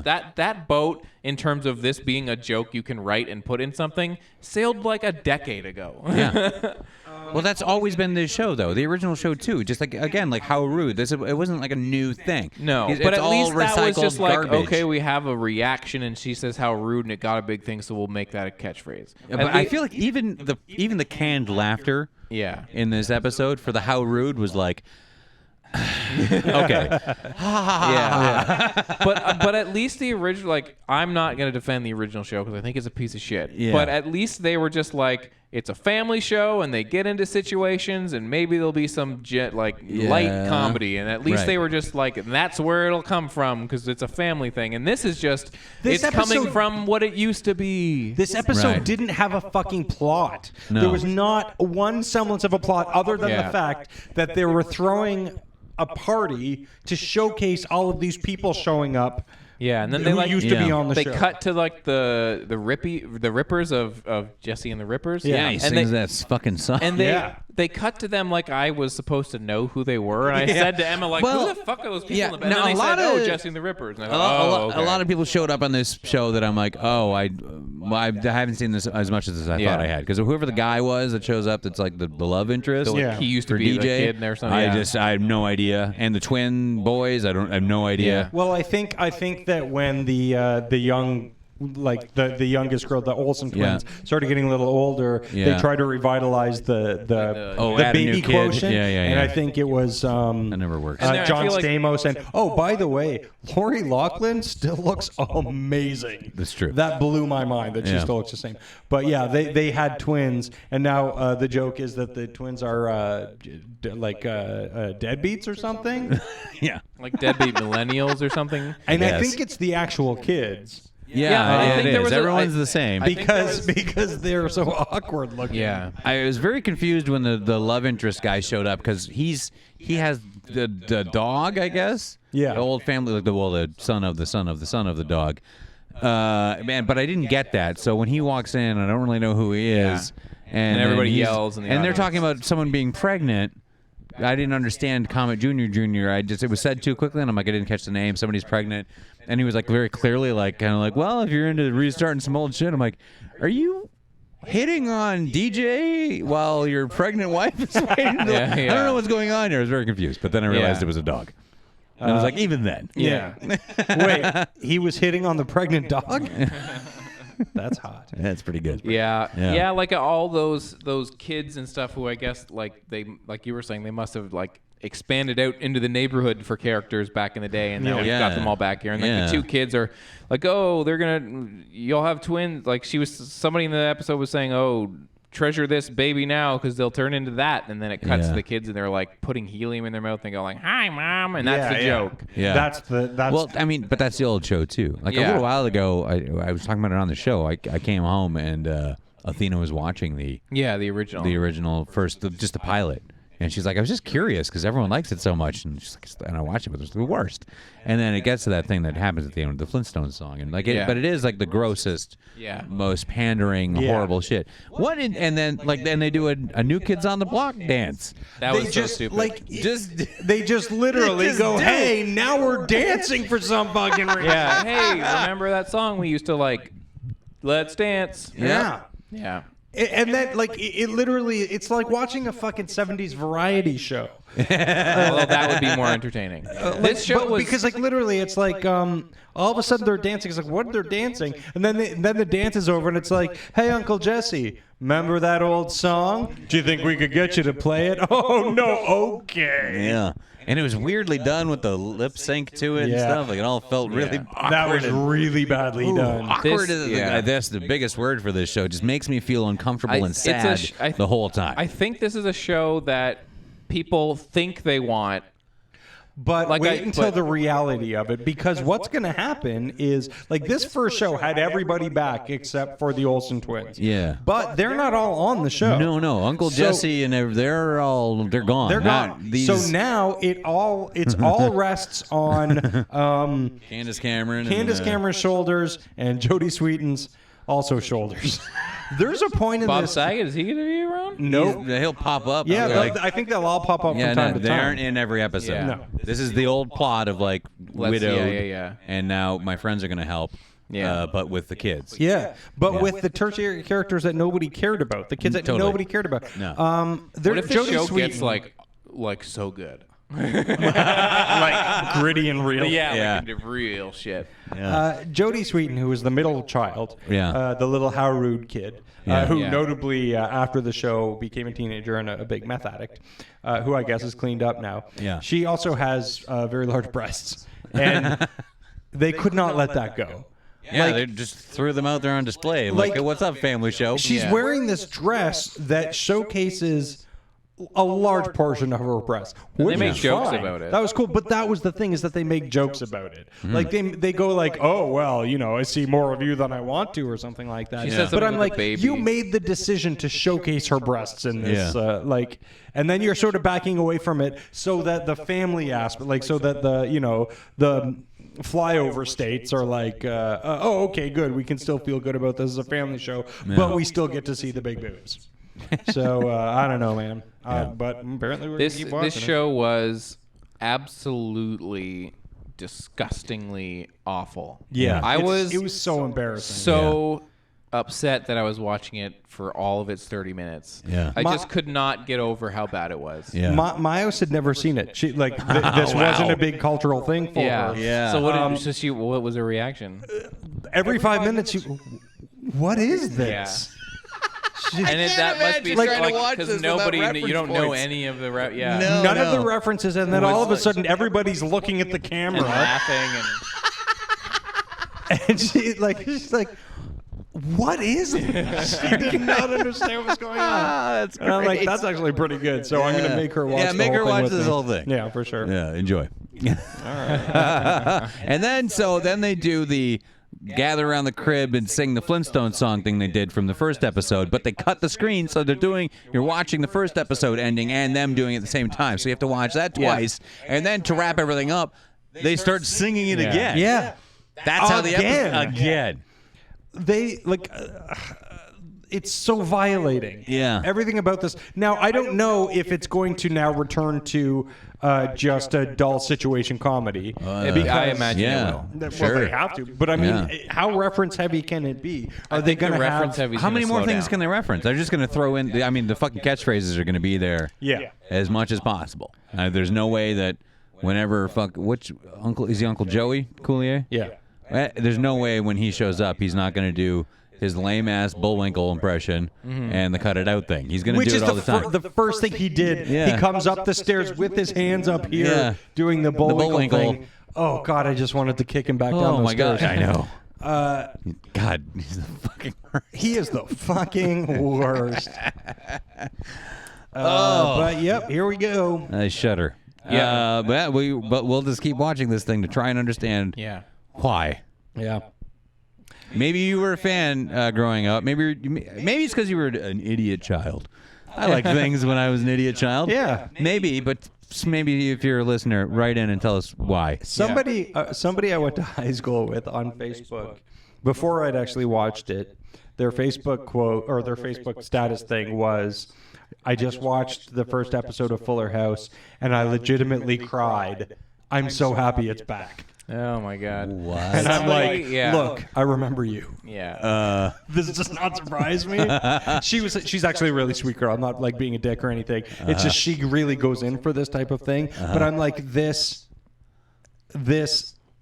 elicits that from people. Yeah. but I someone feel in like my family. if the show yeah. was able to affect me emotionally, I'd be Imagine. some kind of like. But Yeah. no, but people do like it because but if you somebody- think about it, it's just reminding them of what it was like to be a kid on Friday night and sitting in like people enjoyed this Yeah. and this just gave them back like all of the fun little winks and nods and everything Yeah. that they were looking for. So Someone, there's something sweet about it. I guess. Yeah, I'm someone not in gonna my say there's family not. shared a video of the trailer, and it was one of those like when people memeify things, they'll put text in the top and bottom of the letterbox. Yeah. Yeah. And somebody had taken the trailer for Fuller House and put like, I'm so ready for this, like into the little things to be like super excited about it, and I was like, why? Yeah, it's So, very, but people this were, I whole- guess, It reached so many people. So many. So And much so I've that just- this is a I've always thing that been- exists now. Yeah, which is unprecedented. This is not a thing that's ever happened before. No. And it's insane, and I cannot believe it's the show. I mean, I hated this thing actively. Yeah, from it's its happened inception. with movies, right? Like coming back with a new Dumb and Dumber, it's like that ship sailed, man. Yeah, don't do it. But this would bring a whole show back with Contemporize, most of the yeah. original cast, but you're going to shift it to the kids now. It's insane. It's nuts, just nuts. Yeah. But yeah, maybe I don't know why. Why was it so big? I don't know. Yeah.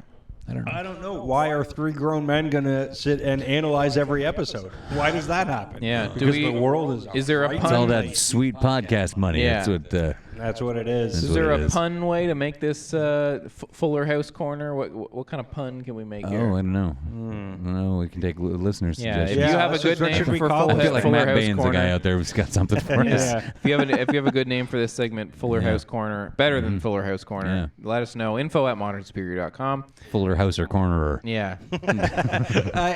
There was something great on Twitter. Somebody was like, as long as we're bringing back, like old shows, if we're going to bring back Fuller House, why aren't they making the Gilmost girls? I was like, that's pretty good. That's all right. Go to modernsuperior.com, listen to all of our shows, listen to all the other shows. Flight School just dropped one about Master of None. Go check that out. More of my so-cast life, talking about my so-called life is up there, and tons of other things to do. Yeah. Go to youtube.com/modernsuperior as well for video content. There will eventually be some drink-along content on there. From what I've heard. Yeah. Yeah, it's going to be a fun place to be. Yeah. Yeah. And then follow us on Twitter and Facebook at SYNWPC, or just hit us up at any of those. As always, we will see you next Wednesday. Goodbye, Internet. The extra F stands for Fuller House. Stephen Dorff Fuller House. Yeah, that's it.